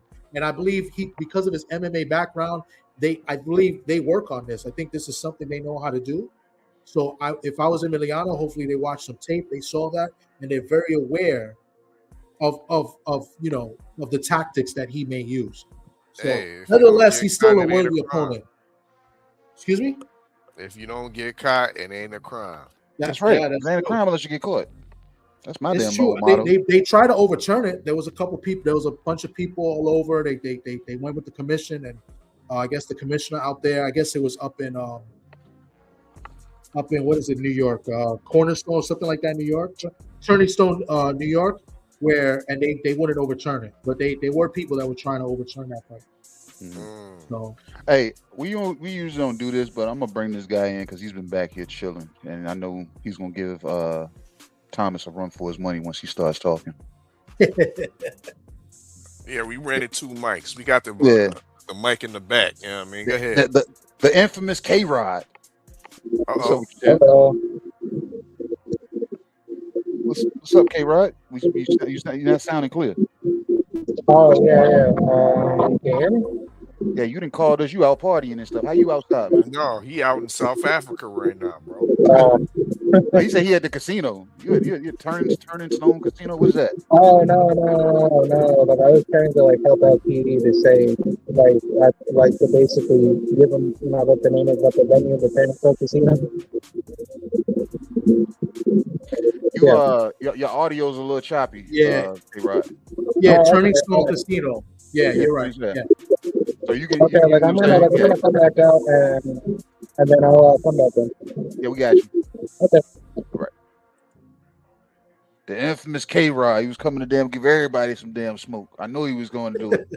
I already knew. How you gonna give us smoke? You know what I mean, coming from South Africa. You know what I mean, but before K-Rod comes back, let me get a couple points in, because obviously this is open mic, and I was in a little bit of a rant. I wanted to get into what the positive and the good things that are happening this weekend, but my rant is about the negativity that's been out there in these YouTube social media streets, and people are shitting on this main event. I mean, I got guys. I've heard people say that, they would like Boots to win, but if he doesn't win, that he better not lose or something like that. And that just goes to show how these YouTube channels and these boxing content creators are not fans of boxing. They're fans of fighters, and they're not a fan of the sport. Because how is it that you're interested in the main event only to see the loser, and you're not interested in the winner? And I'll explain that a little bit, because that kind of doesn't make sense. It makes perfect sense to me in this social media world, where people are eager to see somebody lose to somehow discredit the winner. Mm-hmm. And that is crazy work, in my opinion. It is crazy work. They're beasting and hoping that deep down that Boots loses so they can say that he was overrated. They deep down hoping that Xander loses to say that he was overrated or he wasn't ready. You know what I'm saying? He ain't lying. Instead of building up these fighters and congratulating both for making a big main event, especially Xander. Xander was in a position he did not have to fight Boots Ennis. He could have took another easy way out. He said, "No, let me get this guy. Let me fight the best guy. Let me fight one of the best guys." Now, mind you, a lot of people will debate and say it's about the money. 1,000%, right? Well, we want to fight for the money, but we also want to fight for legacy. And what people tend to forget when they're talking about boxing, and then when they want to relate it to their favorite fighters, it's only about legacy to your favorite fighter, but not to the other people that are trying to achieve those goals as well. And to me, that's crazy work. And that's why this sounds a little bit as a rant, because it's frustrating listening to these idiots, listening to these morons that say they're boxing fans, and they're really not. They're fans of men that box. They're not fans of the sport. He ain't lying. People never want to build up other fighters. You see me, I got Ofacio's logo, courtesy of the usual suspects, right? Because I want to build up a lot of these fighters, because I appreciate what they do in the ring. You know what I'm saying? I'm not one to tear down a fighter. Clean fighters. You know what I'm saying? But these guys are so quick to tear down other fighters. It's just ridiculous. You know what I'm saying? And it's disgusting. So I wanted to get up here and kind of give the flowers to these gentlemen, give flowers to this platform. Indeed. And just praise these fighters for doing the right thing, and to continue building up the sport that we love. You feel me? So I know K-Rod wants to come up here and say a few words, so I'm gonna just I'll just go on mute for a little bit until y'all want to cue me in, or y'all can kick me off. But I definitely appreciate this opportunity. You guys need to come up and click the link. If you guys are ghost watching or ghost listening, come up here and debate me on this, or challenge my statement. But I already know you're not going to do that, because just like the way you support your favorite fighters, you're not going to do that. You guys are clowns and cowards. Peace out, guys. I'll just go on mute. We appreciate you, Thomas. K-Rod, What's Yes, sir. Hello. Can you hear me? Yes, sir. We can. Ooh, he's no All longer right. in Africa no Yeah, longer. you made it back to the New Go. York State side. Let's go. What you got, K-Rod? You see what's on Yeah. the menu, right? You Yeah. Menu explain.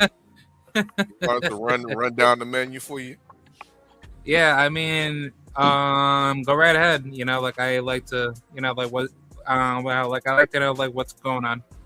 Got you. Go ahead. Go ahead. Oh, well, the appetizer is the light work FIFA salad.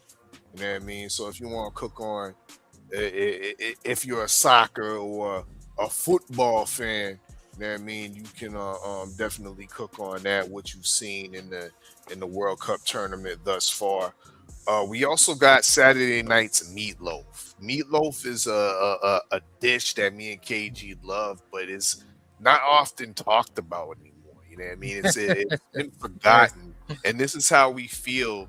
The Boots Ennis versus Zayas fight. It's a great tasting dish that's been forgotten. So we hope you can cook or order up that, you know what I mean, and speak on how you feel the outcome of that fight's going to be. If you have any other observations, like me, myself, I'm wondering if your boy Zayas is going to make weight.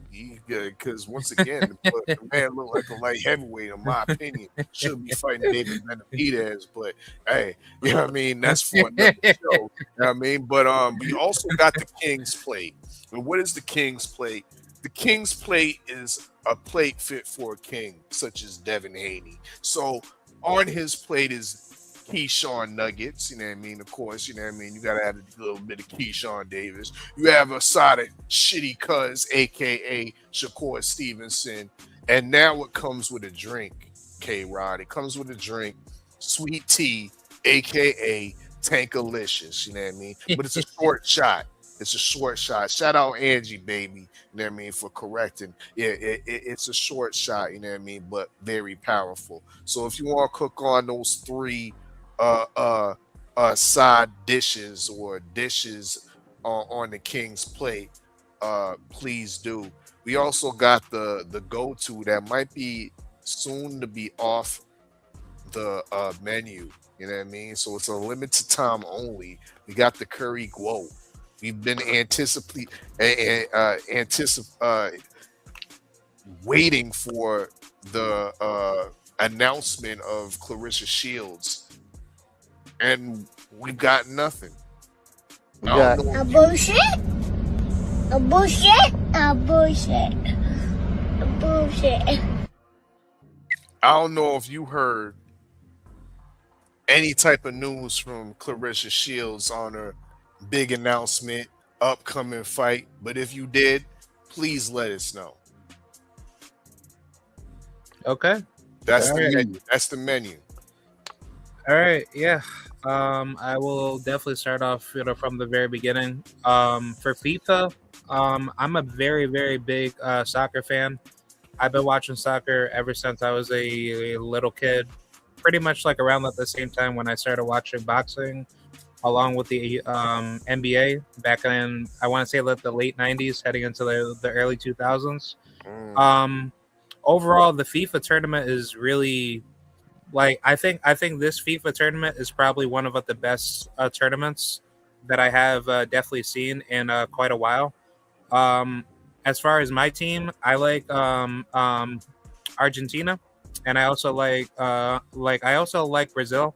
Shame. Bro, hold on. Shame.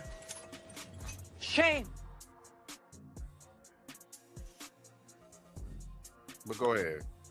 I said, you know what Argentina's done to black folks, bro? Oh But yeah. But Like I understand. Okay, we see Yeah. where you stand, K-Rod. Well, I'm not standing for that. Like I'm only saying that I like Argentina, like, you know, particularly for Lionel Messi. That's all. Okay. Yeah. Look up. Go ahead. I'm sure. Yeah. But overall, the FIFA tournament is very competitive, and I've definitely liked the level of competition that has been changing up for quite a while. And I think for this particular tournament, there's a lot of great, like, up and coming teams that are getting a lot of, I should say, bigger shine, especially teams like Haiti, teams like Morocco, teams like Egypt. I think overall, it's really good to see that the competition pool is getting a lot, a lot of stronger. Specifically for the Team USA, I think like America's doing pretty decent, but I I was never really like a big Team USA guy, because I think most of like America's top level athletes are not really committed into soccer. But if that were to be the case, best believe, I truly believe that the US would be like a top tier team already. But it's just for the most part, soccer's not heavily invested to build up those high level household level names. So overall for the FIFA tournament, I just think in terms of where this tournament is at, the competition pool is really deep, and it's going to be very telling to see who's going to make it to the FIFA World Cup finals. So that's my take on that. And then for the second topic, for Xander Zayas versus Jerron Boots Ennis, I think this fight is going to be a measurement of fundamentals and discipline. I think when it comes to discipline, I got Xander every single day. I think Boots is good for what he can show. He's only good for heavily displaying his skills up against competition that he knows he can beat. But compared to Xander, he's been in some good battles where, yes, I will heavily criticize Xander in terms of, he was with Top Rank, to start his career, and Top Rank, how should I say, the matchmaking has been designated to give their fighters fights where they can be in positions to win. But when you look at the level of competition that Xander has been moving, to me personally, I think Xander has been moving a lot better in terms of slowly, developmentally building himself with the right level names compared to Boots. And I think, specifically when it comes to 154, he's at least been facing some decent level competition to keep himself, how should I say, I want to say more heavily seasoned with the top tier level guys to give him that world title level preparation. So compared to Boots, I think Boots is good, but in terms of where he's been by beating lesser, I should say lesser opponents, it doesn't really scale to where he's at right now. And I think a really good point that Xander had said in one of his previous interviews, I think it was on the Brian Custer show, but he basically compared Boots at 23 compared to where Xander's at, right now. Xander was basically saying Boots wasn't really moving his career to where he should have been at, which at 23 years old, he could have been a really top tier level talent to be unified and possibly undisputed a lot faster. So yes, I understand Boots is a very good fighter, in terms of yes, everybody was hyping him up. He was supposed to take over. He was supposed to go after Crawford, go after Spence at obviously, at the very top at basically he was supposed to be at the very top of the welterweight division.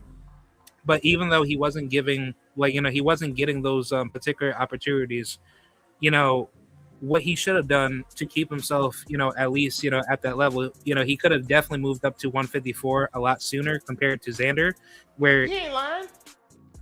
Yeah. So, for Xander, he was at 154 since 2021. But for Boots, what he could have done to put himself over Xander, he could have been, right in line to at least fight guys let's just say guys like Jermel Charlo, or, obviously Brian Castano, or anybody at that particular time frame. He could have definitely fought all those guys. But it's just that where he's at right now, it's been a regressing period of him not putting himself in that position where he could have done all that heavy lifting to be where he's at right now.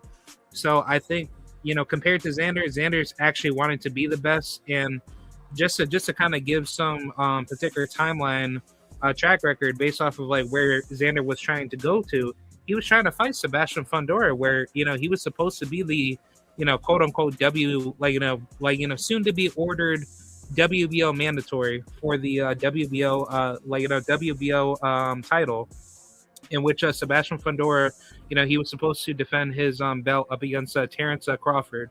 But then from that point on, when Terrence Crawford decided to go fight Canelo, that's when Xander, he was supposed to fight Fundora for his belt. And then Fundora didn't want to fight him. So that's when Xander, went ahead and go fight Jorge Garcia, which, by the way, Jorge Garcia, he beat Charles Bad News Conwell, who is basically number 2 or I want to say at least number 3 in the WBO, which him and Xander were basically right there. So it's like that was supposed to be Xander's toughest level name in terms of the level of competition to get him basically primed and ready for for the world title level. But Charles Conwell lost to Jorge Garcia. So I mean, stylistically speaking, like Xander, he's been going up against some pretty tough level guys. And then, from that fight leading to the Abbas fight, Abbas, he beat Yoenis Tellez, who basically beat J-Rock, right? Where J-Rock, he was like a former unified world champion. So it's like that was supposed to be like another fight for Xander to be, let's just say Charles Conwell beat Jorge, and then Yoenis beat Abbas. Xander versus Charles leading to Yoenis would be really good stylistic matchups, like in terms of the technicality to give him a really good high level test. But stylistically, where those fights basically ended up, that's basically where Xander ended up fighting Abbas and basically Jorge, because they were just stylistically better compared to Charles and then Yoenis. So I think overall, where Xander's been at, within his career to climb up to where he's at right now, he's been putting himself in position to be the best.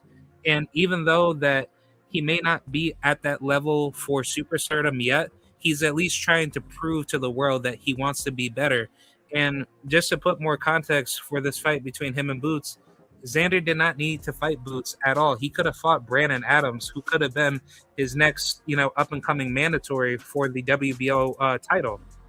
So let's just say if Xander just didn't want to fight Boots at all and he fought Brandon Adams, that fight would have been another tough, difficult test for Xander, because Brandon Adams, he's also a very good, tough, rugged veteran that had, really good fights with, I want to say Jamal Charlo. And then, he also beat Sergey Boacek twice. So, I mean, Brandon Adams, he's a really tough dude. And I mean, Xander Zayas, he's proven to you that, he's at least wanting to try to be the best. So I think, overall, that the style, based off of this particular fight, is that people would like to say Boots should beat Xander because Xander looks very basic. He looks very fundamentally weaker.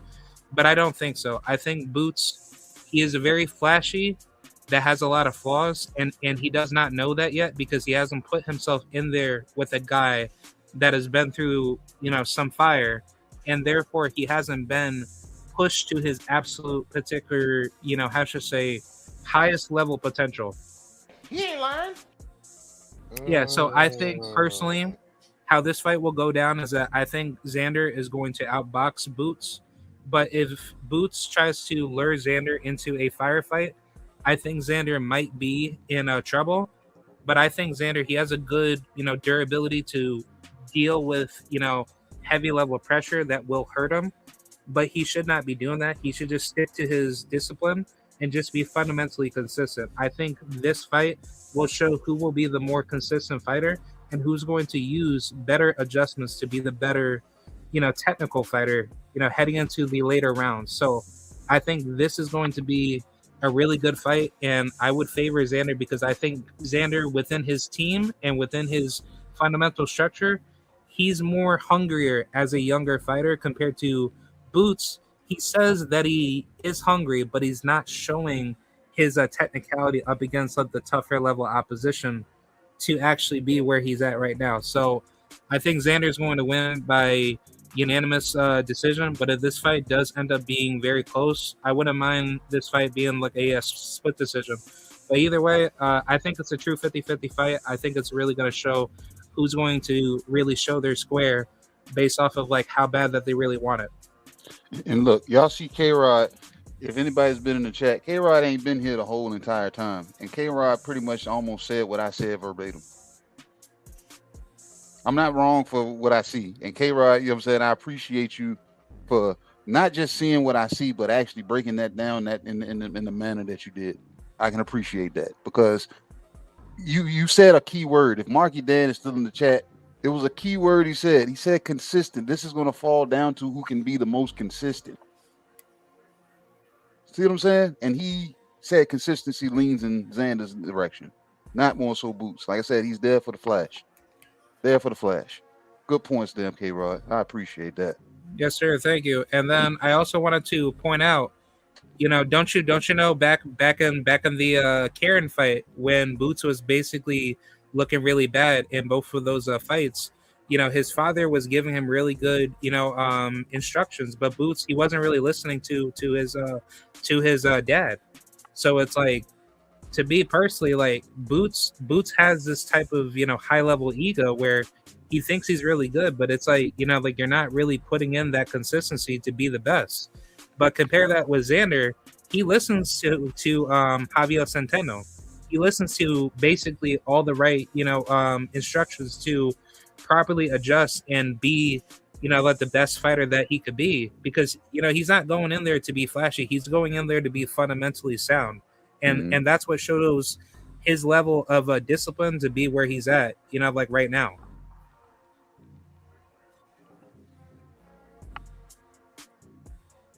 You're still talking, yeah. Oh, you still there? You still there, K-Rod? Okay, yeah, you still there. Oh, but yeah. Okay, yeah. Like I just wanted to finalize that point. Do you want me to go on to the to the next topic? If you're still hungry, you know what I'm saying? Okay. Yeah. I wanted to talk about my thoughts with Devin Haney's decision with basically like what's going on between him and Shakur and Tank. I think overall, where it all stands, I think Devin Haney, he's gonna try to do what he needs to do to try to get these fights. But let's just say, like Shakur, nor Keyshawn, nor Tank, or any of those top names want to fight Devin. I wouldn't be surprised if Devin just tries to move up to higher weight classes just to get bigger name fights. What? Bro, what are you talking about, man? Oh, okay. You said move up in weight class to get bigger name fights. Devin is not fighting nobody bigger than him. He has to fight the guy smaller than him. All three. Yeah, of them. like I was saying, trying to get higher profile name fights if he can't get anybody within his weight class at 147. You fight nobody. You got to be coming up to 47 to fight Devin. You can't because you got to fight. Look, I'm gonna ask you this, K-Rod. Can you answer this? Like you remember when Dev picked up Undisputed? Yeah. And then they said the next step was what? Be undisputed at the next weight class, and then it was supposed to be undisputed at the next weight class. Where did they deter off the damn path to start trying to bring fighters up versus chasing the belts that, you know what I'm saying? They could have got the Lewis Crocker, you know what I'm saying, fight, but they let Liam Perham get in, and then we got to wait 6 months before he gets back in the ring after that fight happens. I thought he was chasing legacy. You know what I'm saying? Like chasing smaller fighters, is that legacy to you?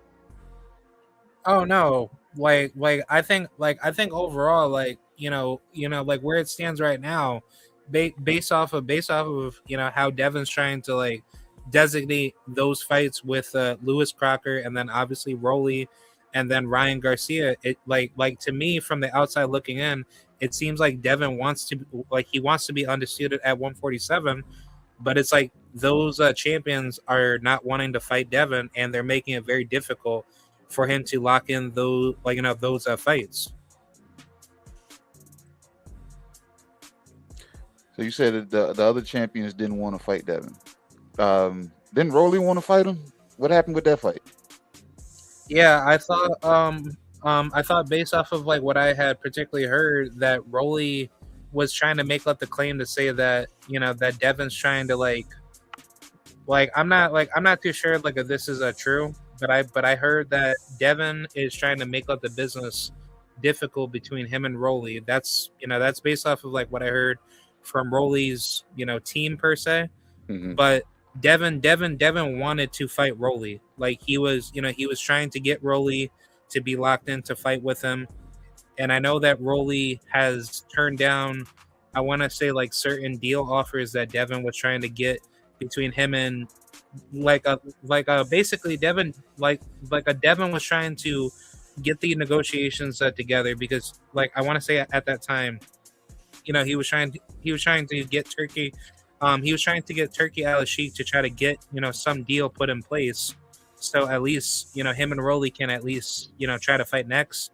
But then Rolly, he was trying to like talk all that crazy stuff, up against Devin to say, I don't need him. Devin Haney, is a nobody, and Devin's trying to fight him, and it's it's not clear as day to know who's actually telling the truth or not. Is Devin really wanting, is he really wanting to fight Rolly? Has there been offers, being sent out to Rolly to show that, hey, Rolly's been turning down offers and therefore, Devin's trying to fight? Or it's more like maybe Devin's not, discussing business, as a transparent compared to like what Rolly may know. They said Dev didn't fight didn't go through for the most part because the money was no good because there was no guaranteed money. Oh, okay.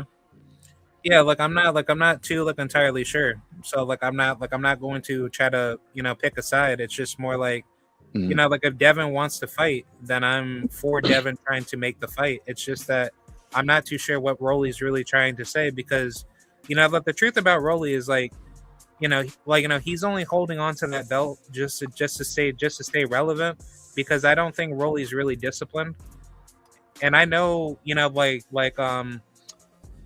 I know this this one female fighter that's friends with Rolly. Her name is Zarina McCoy, and she told me in the past that Rolly, he's disciplined in the gym, but then obviously when it comes to fight night, he's not really showcasing that at the highest particular level.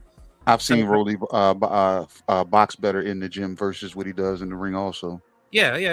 I think Rolly, he's just like a gym fighter. He's not, Rolly's not a ring fighter. He's not there for those lights. Is Rolly a legacy fighter? I'm sorry, say that again, sir. Is Rolly a legacy fighter? No. Rolly has a fight coming up though. Oh yeah, he's going up against Jack Catterall, right? No, him and Tio. Oh, okay. Yeah, him and Tio, they dancing in July. Wow. So wait, Jack Catterall, he's not he's not being put in line? Nope. Wow, that's crazy, man.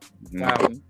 So like I said, so if Rolly, like I said, Rolly was able to make a fight with T.O., and I that fight might have been easier than a Devin Haney fight, but I'm seeing these guys that when they fall through, you know what I'm saying, they're able to just jump into another damn fight. And I'm like, so what's so difficult about making a fight on that on that end? Is it all about the money, or like what would it really be? Because I don't think it's the narrative that fighters are scared.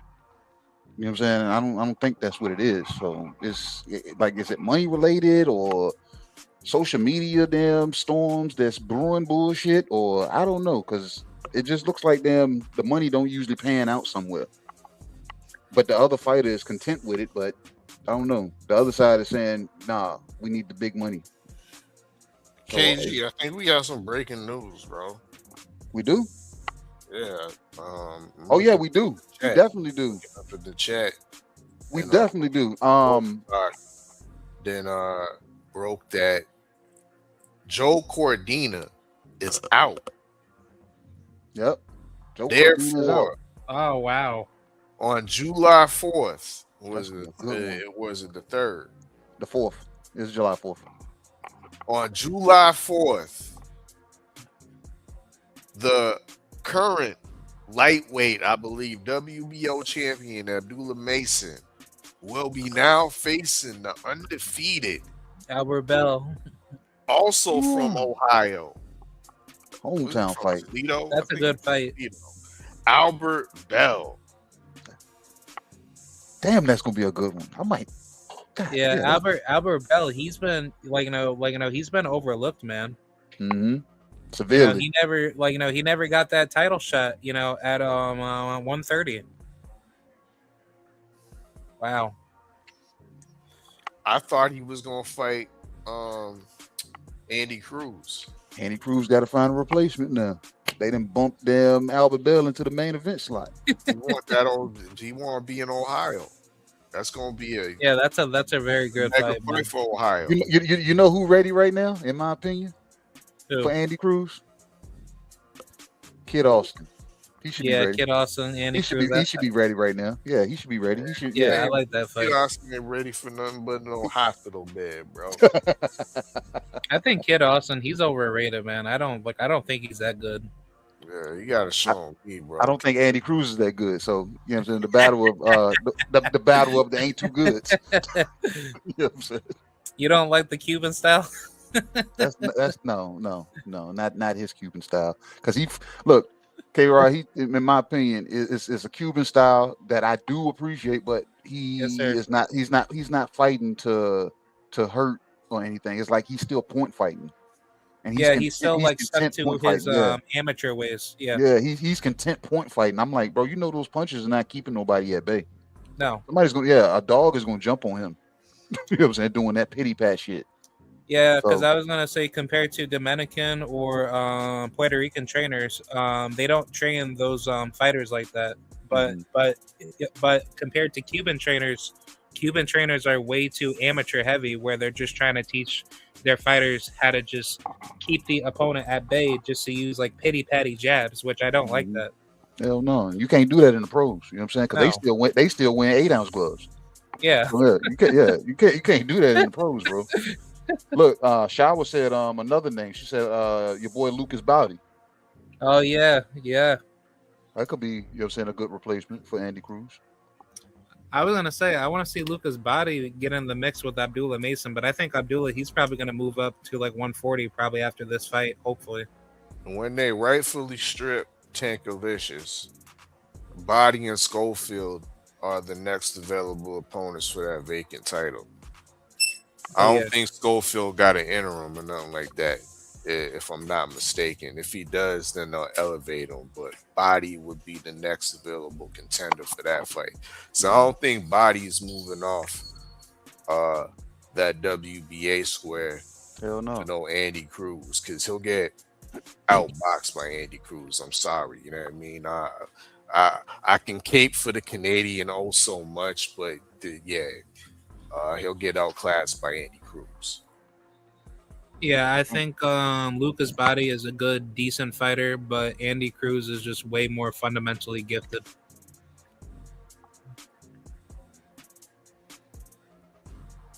I think his shot, he has a better chance with taking out Schofield.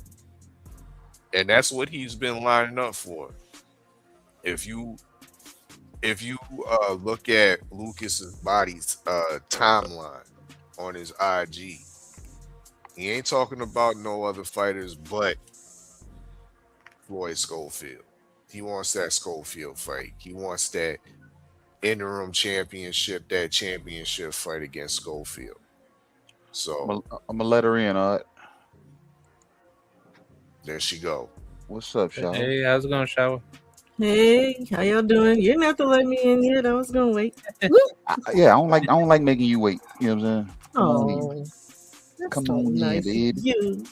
Hey, KG, like I got a question to ask you. What's up, champ? I wanted to ask you like about that one Florida fighter. Do you know this kid named Alex Bray? Alex Bray. No, Yeah. I gotta. Yeah, he You know fights him, at you know him, like Shower? 154. Yeah, Bray is the guy that is trained by that same guy that it was supposed to be T.O.'s trainer for the fight against Shakur. Remember? I kept talking about him. Mm-hmm. I might not have been around. I don't remember hearing about him, so I might have to check him out. What's special about him, K-Rod? Oh, like nothing really. I do know that he's an up and coming fighter. You know, at Okay. 154. What's his record so far? I think he's like 9-0 or 10-0. 10-0, I think. Okay, yeah, we might have to check him out. Young kid too. Yep, he's young. He's like 20 or 21. I believe he just fought on I think it's a Boxlight Promotions, right? Yeah, Boxlight. Yeah. Yeah. Is he a puncher or a boxer? He's more of a boxer, but you know, if you have the right opportunity for him, I think he has some pretty good power to knock people out. Yeah, we might have to check him out. All right. Got a young up and coming damn 54 pounder, 9-0, 10-0. Yeah, he's a very tall kid too. I think he's like 6'1". Mm-hmm. Okay, yeah, we definitely got to check him out of Florida. Yeah, yep. And there's like another one, Jaden Addison.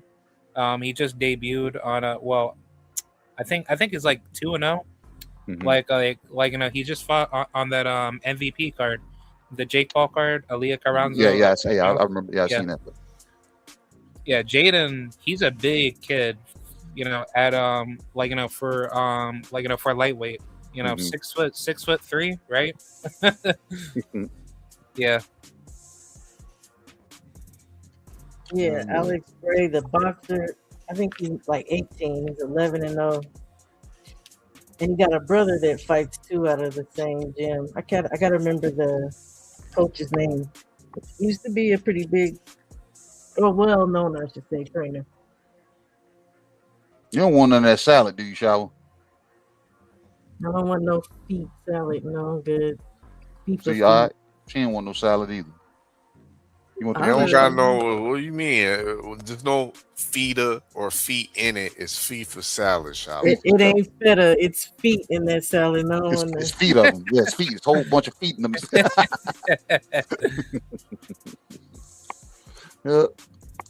Okay, did you watch the NBA Finals? Nope, I don't. Look, boxing is my basketball. Boxing is my football. I'm saying.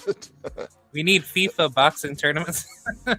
We got Zuffa boxing tournaments. You know what I'm saying? We're about to get them going. We got to get them going. Yep. Yeah, Zuffa. Look, I would look Zuffa. You know what I'm saying? I looked up. Thomas had told me about those ticket prices for the New York Zuffa event. Those tickets are ridiculous, bro. Wow. Ridiculous for no. I'm like, why? Edgar Berlanga is coming off of a loss, and Wait. Black Baby Mama's a hit, KG. So they're like overpricing tickets for. Oh, them tickets are overpriced. Yeah. Wow, that's crazy. Yeah, he gonna run out with the Baby Mama song. I hope so, because look, and then Black Ass Richard, he just came off of fighting George Kambosos. Like we're supposed to pay top dollar for a guy that came off of a loss, and a guy that fought damn Boy George. Yeah. Bro, they bringing out Fat Joe. Man, we tired of leaning back, man. Oh. That's what happened to damn Edgar Berlanga last time. You know what I'm saying? Yo, the Fat Joe got the new shit, the victory lap, bro. Nah, bring out Remy. Maybe we talking. You trying to make Carissa mad because that one line she was like, people can't keep my name out their damn mouth. Where's my wine at? I need my damn wine right now. They working my damn nerves right now. I don't know what their problem is. You know what I'm saying? I'm still waiting for her to clap back lyrically, and it ain't happening. She ain't gonna do that. She can't. And Paps, it ain't right nothing for her. Paps, it ain't right nothing for you. She don't want that song. She kicked her other Ghost Rider to the curb. Sidebar: Remy might be the coldest female battle rapper out there. Yep, her and Lady Luck. Yep. She ate Lady Luck though. Yeah, but Lady Luck is still nice. She nice, but Remy Ma them times, even in those times, she ate Lady Luck. Well, I don't know. She ate Nicki Minaj. I don't give a lot. I don't put a lot of stock in the Nicki. I don't. She still ate her up. Like her. And now Clarissa, the Curry Gwoat Shields, has gotten eaten up with a bar. A bar. I'm about $1. What the fuck is 50 cents? That's what she Type said. bar. Yeah. Yeah, Clarissa has decent music, but I don't think she needs to be doing, about the rapping. It ain't nothing decent. What are we talking about here, right? Shower. You have to get the time out for that. Did you were you able to check out Win Records? Because they're now Win Records Network, and then now a network that showcases boxing. I believe you can. Their cards are now showcased live on the Win Network's website, where you're able to see or visit Win Records. No, this is the first I'm hearing about them. I heard about the network part coming. I didn't hear that it actually came to fruition, and I definitely didn't hear that they're trying to get into boxing. Is that going to be in association with Salida? I believe so. Makes sense. I believe so. So you see how the Gwoat's been signing a bunch of fighters. Absolutely. Yeah. Well, they She signed your boy. She signed your boy, Shower. Who's her boy? I don't know. Well, I know he's a usual suspect boy. Box boy Troy. Oh yeah, that ain't my boy, man. That's y'all boy. I don't like men who put their hands where they don't belong. Hey man, we talking boxing over here. Yeah, okay. I'm just Yeah, ain't saying. no that's the Transformer, KG. But no, what happened with Troy Esley? We'll talk about it off camera. Yeah. Since you brought it up, I like to cook on some of that sour goat that y'all should have threw out 2 weeks ago. Damn, she said we should have thrown it out. Yeah. We put it in the deep freezer. We put it in the Ziploc bag. It didn't save it. That shit, it was already rancid. I told Phil to get I told Phil to get the freezer bags. Look, I told him to get the freezer bags. He got the regular bags and then try to put it in the freezer. Hold up. I missed that. What'd she say? Sauerkraut? It was already rancid when y'all threw it. It was rancid. Yeah. But I fella didn't get the freezer bags. I said, bro, make sure you get freezer. But he got regular bags. He said, bro, we still gonna put it in the freezer. I was like, all right. That's why I didn't take. That's why it's no good now. It wouldn't have mattered. It was bad before it went in the bags. It was bad. Damn, man. No compliments to the chef. I feel to cook that up, man.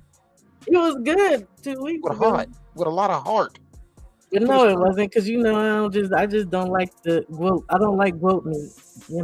Bad. That's all that is. Too many bones, too many small bones. Big, yo. We've been marinating this shit. It still was tough. It was still tough and gamey. And see, we put the curry in the oil first to burn it down a little bit. You know what I mean? Then we put the goat in the pot, and the goat been seasoned and marinated. You know what I mean?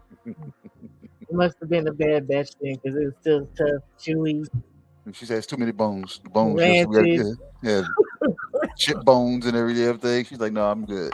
No, but seriously, so her whole thing with she's been announcing a fight for 2 months now that has not been announced. I think I was telling y'all a couple of weeks ago or last week in the fight pool that I was hearing it's going to be K. Scott.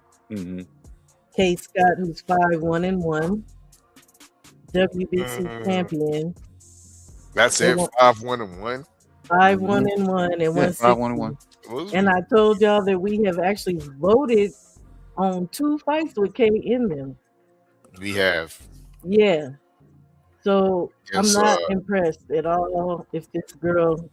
I mean, I get it. She wants that belt. It gets her a fight at 160 to get her acclimated. But the real smoke is going to be with Michaela Mayer, for sure. You think that's going to happen? Oh, Clarissa Shields versus Michaela? Absolutely. I do. Yeah. How? Yeah, I think that's a good doable fight. Michaela said she's willing. And I think Jake willing. You willing to go to MVP side though? Yeah, it's Jake willing. It don't matter, because Clarissa's the one who brought it up and was trying to get Michaela to go higher than 160. Michaela told her nah. Yeah, because Clarissa, she fights at 175, so it's like Michaela got to put 15 more pounds just to fight her. I like Michaela Mare heavier though. I think she got more dog with her heavier. I like her last fight. I was like, I kind of like her heavier. She still ain't got no butt, but I like her heavier. I like her smaller. I like her heavier. I think Michaela has the actual skill set Mm-hmm. to hurt. Oh, girl. I think she can. Yeah, she'll put up a damn good fight. You know what I'm saying? She got Yeah, a I tough think fight Clarissa coming beats up her. against Chantel Cameron, though. I don't know about it. She got a tough fight against Chantel Cameron. And I think another one that could beat her is Lonnie. If Lonnie would fight her like she fought Shadeja, but that Yeah, jab, I think the rematch might be different now that it I would think be about it would be way different. But that jab Michaela got, and Michaela has progressed a lot. Fight Yeah, to she's fight. gotten way better. But that jab, I don't know that I've seen anybody. Maybe outside of what's her face, Savannah. Savannah Mark. Yeah, with the long enough jab to keep, because Clarissa's trying to get inside and take. Yeah, she's trying to bulldoze you. You know what I'm saying? Yeah, Clarissa, she doesn't use like her, her fundamentals too well. She's another one. She's another one, K-Rod. She looks better in the gym than she does under the lights. Yeah. Like I definitely agree because anytime that she says that that she's super tough, she be sparring guys in the gym. I don't really think that that she's as tough as that she claims herself to be. Because it's like, truthfully speaking, like she hasn't been in there to really like be hurt enough to the point for her to like properly like adjust. So I think like when the pressure does come, at that moment, in a fight, I think that will show one day. It will. It's just a matter of the opponent she chooses. And I'm going to be frank. She's been, to me, especially when she moved way up, you're choosing girls that really don't have a record or experience. Mm-hmm. It's They don't easy. have like a lot of skill too. That's what I mean by experience. They don't know. 5-0 was what's her face? Danielle Perkins. Yeah, Danielle Perkins. Lepage had a low record. Yeah, that was egregious, but can we put some respect on the Curry Gwoat? I mean, please put some respect because we often forget she watched Savannah Marshall, one of the biggest female punchers in modern female boxing. Okay, she also watched her other nemesis that we watched and retired, Shawa. Washed and retired. The German girl, what's her name? Shit, now her name's Christina Hammer. Christina Hammer. Yep, she beat Femke too. But what is your point, sir? As of late, this is what have you done for me lately? Lately, she got that work with Franchon Cruz. Washed her for a second time. Gave her another. But who puts that much stock into Franchon? Do you? Exactly. I know I don't. Look, Christina Hammer fight was in 2019, sir. 2019 was Christina Hammer. Was Franchon Cruz not a former unified champion? Okay, but we could ask what has she done for me lately because she lost her last fight arguably before Clarissa. Like, against that Mexican girl.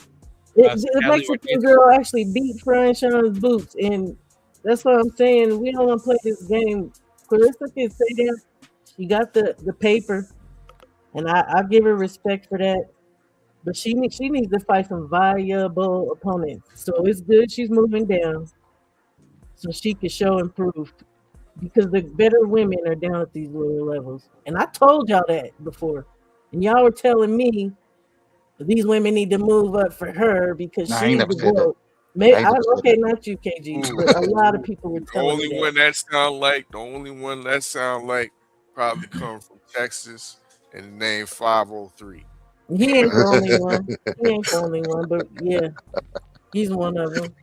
Why about you speak about that? You can pop it back here. I'm like, see what you done did. And real talk, if Shadeja recovers and she's healthy and comes back, that is still a viable fight. Yeah, that's still like a good fight. I still want to see that fight. But if you ask Clarissa, she probably don't think so because she on that BS. Yeah, she got knocked out. She's not on my level type of crap. Yeah, but we already know as real fans, what happens in one fight is definitely not gonna happen necessarily in the next. And Clarissa should know that too. And I think Shadeja, I think Shadeja will manage her weight a little bit better this go round. If you know what I'm saying, when she comes back. So, yeah, like she's doing okay. Work on her defense. Good lord. Well, I'm just saying, look, even you know what I'm saying, not even working on the defense, the fact that, you know what I'm saying, she managed that weight a little bit better, she'll be able to take, you know what I'm saying, whatever punches and not be, you know what I'm saying, knocked out of her. Getting hit clean in the face. She don't. But her being depleted showed that, Yep. So. I agree. Well, that's what I think of the Rancid Goat fighting this girl, Kate Scott. Kate is a Salida fighter, and there's nothing impressive about her. If this is her big announcement, I'm gonna need you to hit that shame one time, KG. I got you. Shame. Shame. Shame. Shame. Oh yeah, she must atone for that shit. She must atone for that shit if she ended up fighting Kate Scott. Yep. I'm curious if any other women are willing to fight her, because there is a better woman named Desley, but Desley is MVP. You said fight who? Fight Clarissa Robinson. Desley Robinson. Yeah, Desley Rob. But you said a better woman to fight Clarissa. Desley would be a better opponent than Kate, but Kate does have a belt. That's the only reason why I can understand it, but I'm curious if other women outside of Salida are willing to fight Clarissa because of all the crap that's been going on. Yeah, I just heard that Desley Robinson, she's gonna fight Tamara Thibault coming up in August. What? Breaking news. That gave me chills. Okay. Damn. Tamara's set to fight her at the Caribe Royale up in Orlando, August 8th. Damn. Yeah, I like that. I like that a Now, lot. see, that's another one that would be a good opponent once she gets some more experience because of that dang jab. She got popped. Oh, well, I think Tamara, she could be like a tough fight for that shit like a walking stick. Once Tebow get that belt, the Gwoat's right in the radar. I got Tamara beating guys. Oh, most definitely. Desley basic to me. Yeah, she's a very undisciplined fighter. She's like all she does is just come forward, try to smother you all day. That ain't the move against damn Tam. Them damn pugilist sticks that she gonna be throwing straight at her ain't gonna damn. Oh, yeah, she's man, very that ain't gonna defensively fare well. locked in. She has really good reflexes, especially at her height. Very, very gifted. She's still Desley's still better than freaking K, y'all. So it's not like I'm putting a lot of stock into Desley. I'm just saying I don't understand, and I'm questioning why she's going after K. She can let K and Desley fight for all that. Yeah. Like I thought I heard that Clarissa's trying to fight Lauren Parker or Lauren Price, right? Yeah, she's on the chopping block too. But you're bringing up a tiny woman from 147. Yeah, I don't feel that. I'm not even feeling that because that don't make any sense. You seen how small Lauren is in stature to her. Lauren Price a weight bully. No, Lauren Price ain't no weight bully. And then She's she a very went like gold. small lady. She went gold at middleweight. Like I said, She was young. She had the baby weight on. she won. Who has the baby weight? You said when she won. You said she won middleweight in the Olympics. Yeah, I was like, yeah, she was. Yeah, shit, that was the baby weight. She was definitely younger. That was baby weight. Shook that off. Yeah, she definitely shook that off. She jacked. Mm-hmm. Well, it's not like these women have a great amount of fights anyway. So I also would give Carissa that grace. These Yeah, women like don't women's have boxing a is not lengthy as deep. record. Yeah, the competition for women's boxing is not as heavy compared to men. Still, No. it's still developing. It's Yeah.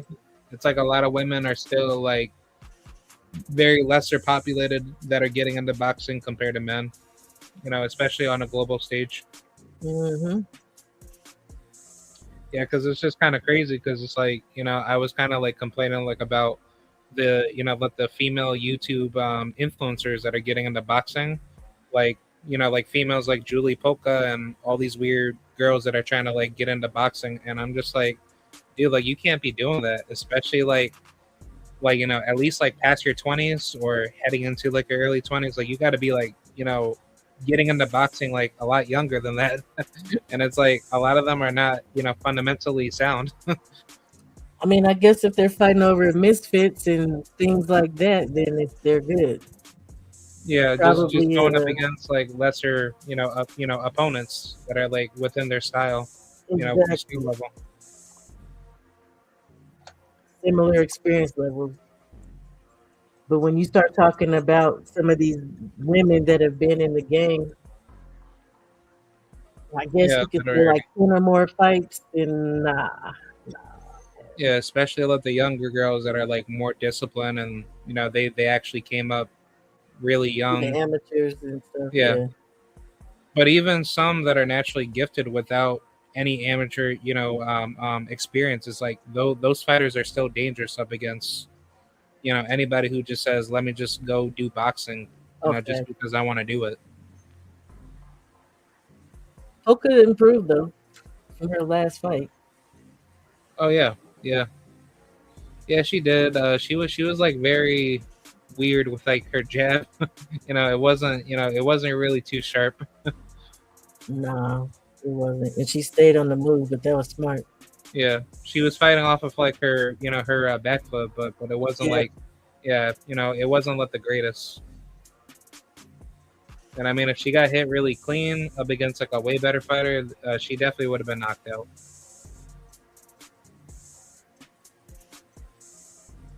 Oh, Shawa, like I wanted to ask you like about the Xander Zayas and Jerron Boots fight. You know, like what's your thoughts on that? Yeah, that's where I want to get to next. What happened to the host? Are y'all here? Saturday night's Meatloaf. We just bringing it out the bag. Yeah, okay, y'all was playing. Yeah, I'll take some of that reheated meatloaf. So all along I've been saying Xander. I'm thinking Xander based off of a lot of the things that have been said here today. Even it's not based off of what you all said, but it's just the commonality. I believe that Xander is way more technically fundamental, and I think it's going to make a difference. The only thing I guess is my concern is going to be the power. Now, Xander has knocked people out, but Boots has a hell of a beard, though. We know he gets hit clean. He squares up and gets caught with his hands down. His footwork is atrocious when he's like in transition. He does a lot of foot crossing. He does a lot of gathering his feet. But the thing is that men don't take advantage of him when he's out of position like that. A lot of the times when they're hitting Boots, his feet are set. So he can roll them shots. I still got Xander though. I think Xander can outbox him so long as he stays moving, uses angles, and stays away from them ropes. That's 3. Yeah, I've been on the Xander. You see how I don't sound crazy? I don't sound crazy, man. I don't. I'm just a Boots fan. I'm just a Boots fan picking Xander. That's the only reason. You know what I'm saying? But that I'm trying to show y'all. I look at boxing and I'm like, I like Boots, but I don't think he does anything consistent enough to. Boots gets in there and freestyles, and it's what he does in the gym. I'm sure they work on stuff. I just don't know that it actually translates into the ring. Yeah, he because hasn't really locked in doing doing like the high level, technicality. well, somebody said it earlier. I think it might have been Thomas. Yeah, it might not have been Thomas, but he gets in there and he again. I'm not against showboating, but constantly showboating, constantly playing up to the crowd. Yeah, doing too much. Yeah, you gotta focus. You said the main word, and this really works for both parties. Yeah, consistency. Mm-hmm. Boots is gonna have to consistently use his jab, and he's gonna have to. I would like to say get better with his footwork, but that's there's only one fighter I know who's done that as of late, and that I've seen, and I could say, and that's just David Benavidez. Yeah, David Benavidez, he got way better with that. Yeah, most people don't work on their footwork, Yeah. and Boots is of the mind, him and Bosley, that there's nothing wrong with what he does, so you can't tell them nothing. Nope. Yeah, so it's like he's not even seeing his deficiencies, and he's doing that up against guys that he's stylistically beating easily, and he's not going up against like an opponent that can like figure that out, and then they're realizing, oh wait, like why are we like getting exposed when we know that that's like a major flaw that we're not even correcting. Right. And okay, when you look at the two Karen fights, right? The first fight, Karen used a lot of lateral movement. Yeah. Right. Second fight, Karen stood in the pocket. I think with Xander, you're gonna have a mix. Yeah, he's definitely gonna stay moving because he does that. He's also good at clinching, when at the right time. Yeah. Yep. Xander is also good for going to the body, and I don't know that I could say I've seen a lot of guys doing that with Boots either. Yeah, Xander knows how to move with his body shots too. Yes. He's very good cunning with doubling to up on them. set you up, with those traps, and even when he went up against some guys that are just heavy known brawler punchers, like I'll use the Roberto Valenzuela fight. He's that heavy puncher Mexican. That was like really known for like knocking people out. But even in that fight, Xander used his boxing ability very smart to like show you like no matter how much power that you have, he basically methodically breaks you down while he's boxing very smart, and he makes those like adjustments very quick. Like he doesn't stick to one gear. He basically like mixes his fundamentals up very quickly. I think the only thing I'm concerned with Xander, and I was talking to someone about this earlier, is Xander, his level of activity compared to Boots, especially when it starts coming down to the later round, because Boots will still be going. Boots got a tank, and I'm not saying Xander gasses, but he definitely loses steam, and his level of his work rate already is not as high as Boots is. So yeah, I think Xander, he's more accurate and he's more consistent to keep his work rate to be steady. But within those particular moments where he does look like he's gassing, he's not like sticking more effort to kind of like score more punches to like close out more rounds. So that's my only contention with that.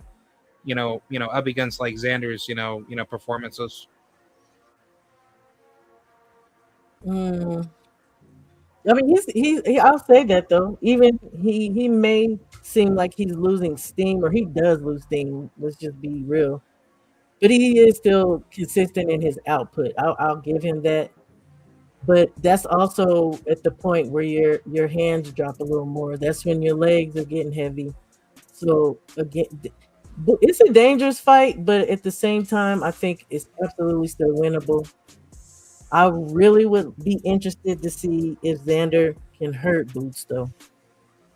And I really would like to see him go to the body in order to do so.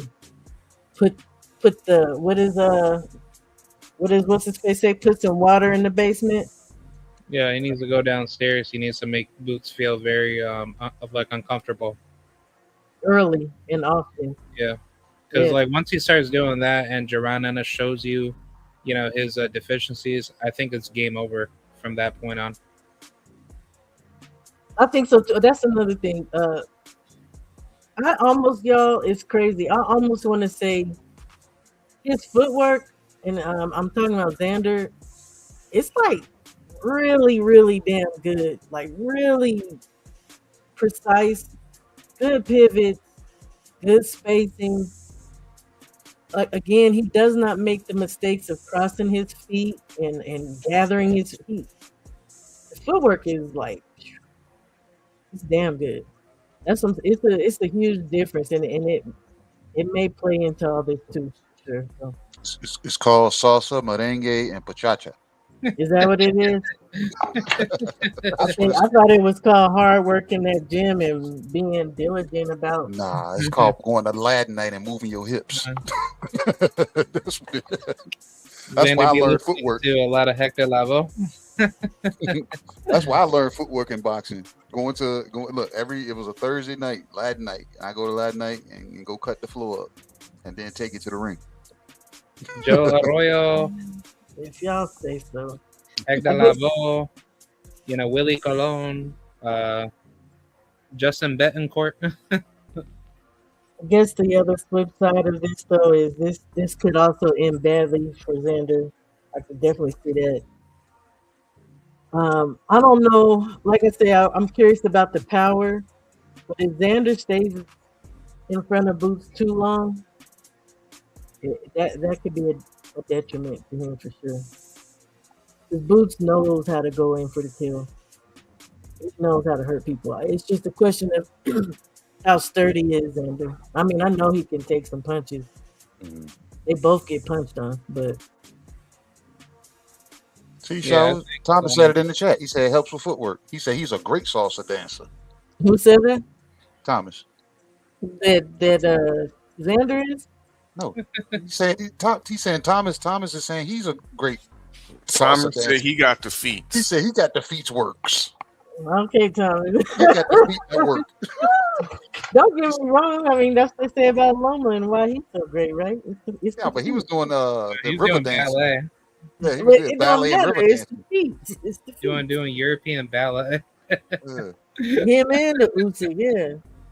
So I don't know. But seriously, that's like I had basic footwork until when I got into boxing. They took me to salsa, and I started doing that a little bit, and I started seeing how my damn footwork, got better in the ring. So everybody there, I look for fighters to see if they got either know how to dance or if they got rhythm. Because if they do, I ain't got to teach you from the waist down. I can teach you from the waist up from that point. You know what I'm saying? But if you ain't got nothing from the waist up, I got to teach you some kind of I got to get you moving your feet. So then Boots can't dance, basically. Because he stays in that damn wide stance. That's his. Yeah. Puts himself on way too many inconsistent positions. I call those because look, him and Wilder got almost a similar stance. I call it a Taekwondo stance because it's like you're preparing to kick somebody. You're not really prepared. You know what I'm saying? You can prepare to punch a person when they come through the front door, but you look like you're more so looking to kick somebody. You know what I'm saying? Right, instead of pivot out and because all Boots does is roll. He'll roll shots, but he's not pivoting out of shots and out of range. He's not using his footwork to switch up different angles while he's reflexing. Yeah, I'm excited. I'm very excited to see how this plays out. I think they're underestimating. That is, I think the Boots and his father are underestimating the IQ and the level of study that Xander and his coach put in to each fight. Yeah, I agree. I think a lot of people, a lot of people that like to favor Boots a lot and be biased for him are trying to say Xander, he's a prospect and all this weird crap. And I'm like, dude, he's been putting on more work than Boots. And nobody's giving him credit for being a unified champion by doing back-to-back world title fights. So it's like, I don't understand like why people do that to Xander, but when Boots literally did the same thing to get his belts, and he just went from fighting like Karen, where he just got elevated to the IBF a champion holder. He then goes ahead and fights Amanta Stanionis, which he got his belt through a vacant title too. So it's like there's no consistency that people have, and I don't believe in prospects. I think honestly, you are a professional, and if you put in that work to be the best, you should at least get credit for like what you do, because you actually put in that hard work. Like no matter how many people try to say that you didn't earn it, it's like if you earned it but the hard way, you should get credit. If you did not earn it, then you should not get credit. Okay, well, I differ a little bit with some of the points you made with that. Okay, so for me, we all know that Boots was having a hard time getting a lot of them fights with 47, right? I'm not like a lot of people where they try to say Boots didn't. Who did Boots fight? And Boots actually has decent names on his freaking resume. And again, once he got to the end of his run at 47, and the whole Showtime mess, and losing his his manager, and suing, like it was just a lot of stuff Boots was going through. A lot of people were avoiding him, including Stanionis and Virgil Ortiz. Yeah. So Like I know about the whole story with that. Yeah. Yeah. So, but with Xander, I give him credit, but for me, I don't know that I feel like his opponents were so much better than who Boots actually fought, I should say, right? And for me, I do have respect for Xander, because when Boots got up there, Xander was saying, I'm gonna give him grace. I'm gonna give him 2 fights so he can acclimate it. And he's like, I want to fight Boots for sure. The only thing is Boots only fought Lima, and Xander's probably ready to hit 60 for sure, because they said it. Right. They said that he had a hard time making weight for a boss fight, right? And that he's looking to move up. So I give him credit for sure, and for giving Boots this opportunity. But at the same time, it's not the 2 fights you was gonna give grace for. You know what I mean? I think he's just trying to get it in before he goes. But at the same time, I don't think he's afraid of Boots for sure. I think he does think he's better than Boots. Yeah, I think he's trying to, be the greatest, fighter that that he can be. For sure, I do. I know he believes that without a doubt. Yeah, I think Xander, he's an old school fighter. He's not trying to like move a certain type of way to pick and choose his opponents and try to duck, any competition. I think honestly, this is gonna show where he's gonna be, whether he wins or whether he loses. And I think honestly, he's going to be more motivated than ever, because not many other fighters, do that. I think honestly, when you compare to fighters from the old time past, like Sugar Ray Robinson era, a lot of those Black Murderers Row fighters, even especially fighters that were Hispanic or anybody within that particular ethnicity group, they were still wanting to be the best, and they still took on challenges to try to fight whoever was to be there. So I think for Xander, if he continues on that path to set the standard and be the best that he can be, then all credit to him, because guess what? That's what any sport should be, whether you win, whether you lose, or whether you draw. And I think, within this generation, everybody's too fixated on just getting wins. And I think without losing. Yeah.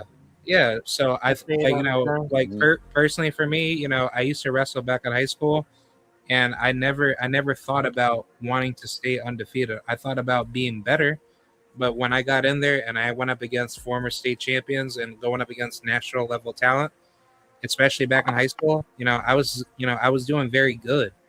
So it's like, I never cared who beat me. I just cared about just being better every single day. Well, I say it all the time, so I agree. Yeah. When there's a draw, these people need to keep fighting each other. Hold on. We got a super chat. Big up, Big Dog Willie. Big Dog Willie. Ooh, big dog. Hey, folks, I wanted them, salute y'all, Shower and K-Rock, because we came here speaking on how good Meatloaf is and how it should be recognized a lot more. And you guys came in here and did just that. You know what I'm saying? Because like the whole build up for the last couple of weeks, or even the the rollout for this fight, nobody's been really talking about it. You know what I'm saying? And that's what the chef meant by putting Meatloaf on the menu, because it's something that needed to be talked about. And I think you guys, have hit just about every corner based off of how you guys see the breakdown of this fight, who they fought, why this fight is happening. You know what I'm saying? And I want anybody that's listening to pay attention to that, because we ain't got to be tea sipping and gossiping all the damn time. You know what I'm saying? Or never, but you get what I'm saying. So we were able to actually talk about the fight that's at hand, not something that has not been signed, not something that's fantasy or something that's speculatory. So I still want to get that. Most definitely. I appreciate it. I was really excited for this fight.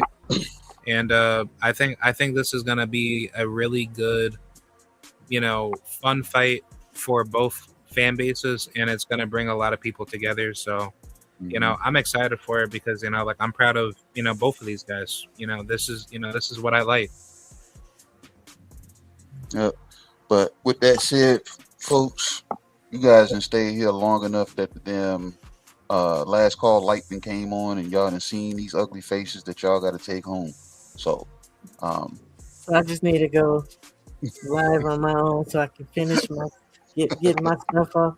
Gotcha. Thanks for having me up here, yo. Hey, Shaw, you already know what it is. Yes, sir. Thank you for having me on. Yeah, you too, K-Rod. You know what I'm saying? I'm surprised you. I'm glad you happened to make it over to a usual suspect platform. So I appreciate that. Yes, sir. I like to come back. Definitely. Oh yeah, most definitely. Yeah. Anytime you see this open mic or any show related to the US6 Sports and Entertainment Hub or US6, you know what I'm saying, usual suspects, you know what I'm saying, in general. But as far as here, bro, it's Tales from the B-side. Open conversations with KG and the US6 Sports and Entertainment Hub open mic, where the lounge is open, the drinks are free, but the food will cost you. Yes, sir. Yep. So everybody, you know what I'm saying, I appreciate the two of y'all. The mic was only rented. So just so y'all, everybody that's listening, the mic was only rented. So we got to turn this one back in, and it's only going to be one mic, you know what I'm saying, at a time, unless we can find a good one on Temu to bring in, and we can get, you know what I'm saying, 2 to 3 people cracking at the same damn time. But you got something odd, man, so we can go ahead and wrap it up. Y'all know what it is. You know what I mean? Salute. You know what I mean? Salute to everybody that pulled up. We was, of course, live on Twitch, live on YouTube. You know what I mean? So salute everybody that pulled up. Make sure y'all smash the like button as you fall on out. Because, we are closing up shop. You know what I mean? Everybody done ate up the menu. And we out of food. You know what I mean? That damn Gwoat. Look, we still got a pan full of this damn curry Gwoat over here, man. Don't nobody want to eat that. I said it was rancid, so we got to throw it away. You got to throw it away. And it won't be coming back unless she announces a fight. No, it ain't got to be a fight. Just a big announcement. You need the big announcement. You know what I'm saying? Like, what is it? That's what we need. You know what I'm saying? But this has been another good one, babe. This has been another good one. You know what I'm saying? We're going to close y'all out a little different than we usually do. You know what I'm saying? But I think you guys are going to appreciate it the same. You know what I'm saying? Give them your last odd, and then we're going to go ahead and roll the fuck up out of here. I mean, usualsuspect6.com, because y'all fit the description. Make sure y'all check out the Golden Standard Drip on shopusualsuspect6.com. The new summer collection is out. You know what I mean? Go visit, go indulge. That's it.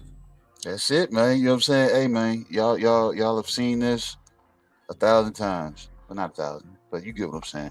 We appreciate everybody, man. Anything that y'all see this US6 logo on, feel free to pull up. You know what I'm saying? And this has been the US6 Sports and Entertainment Hub. Open mic. The lounge is officially closed.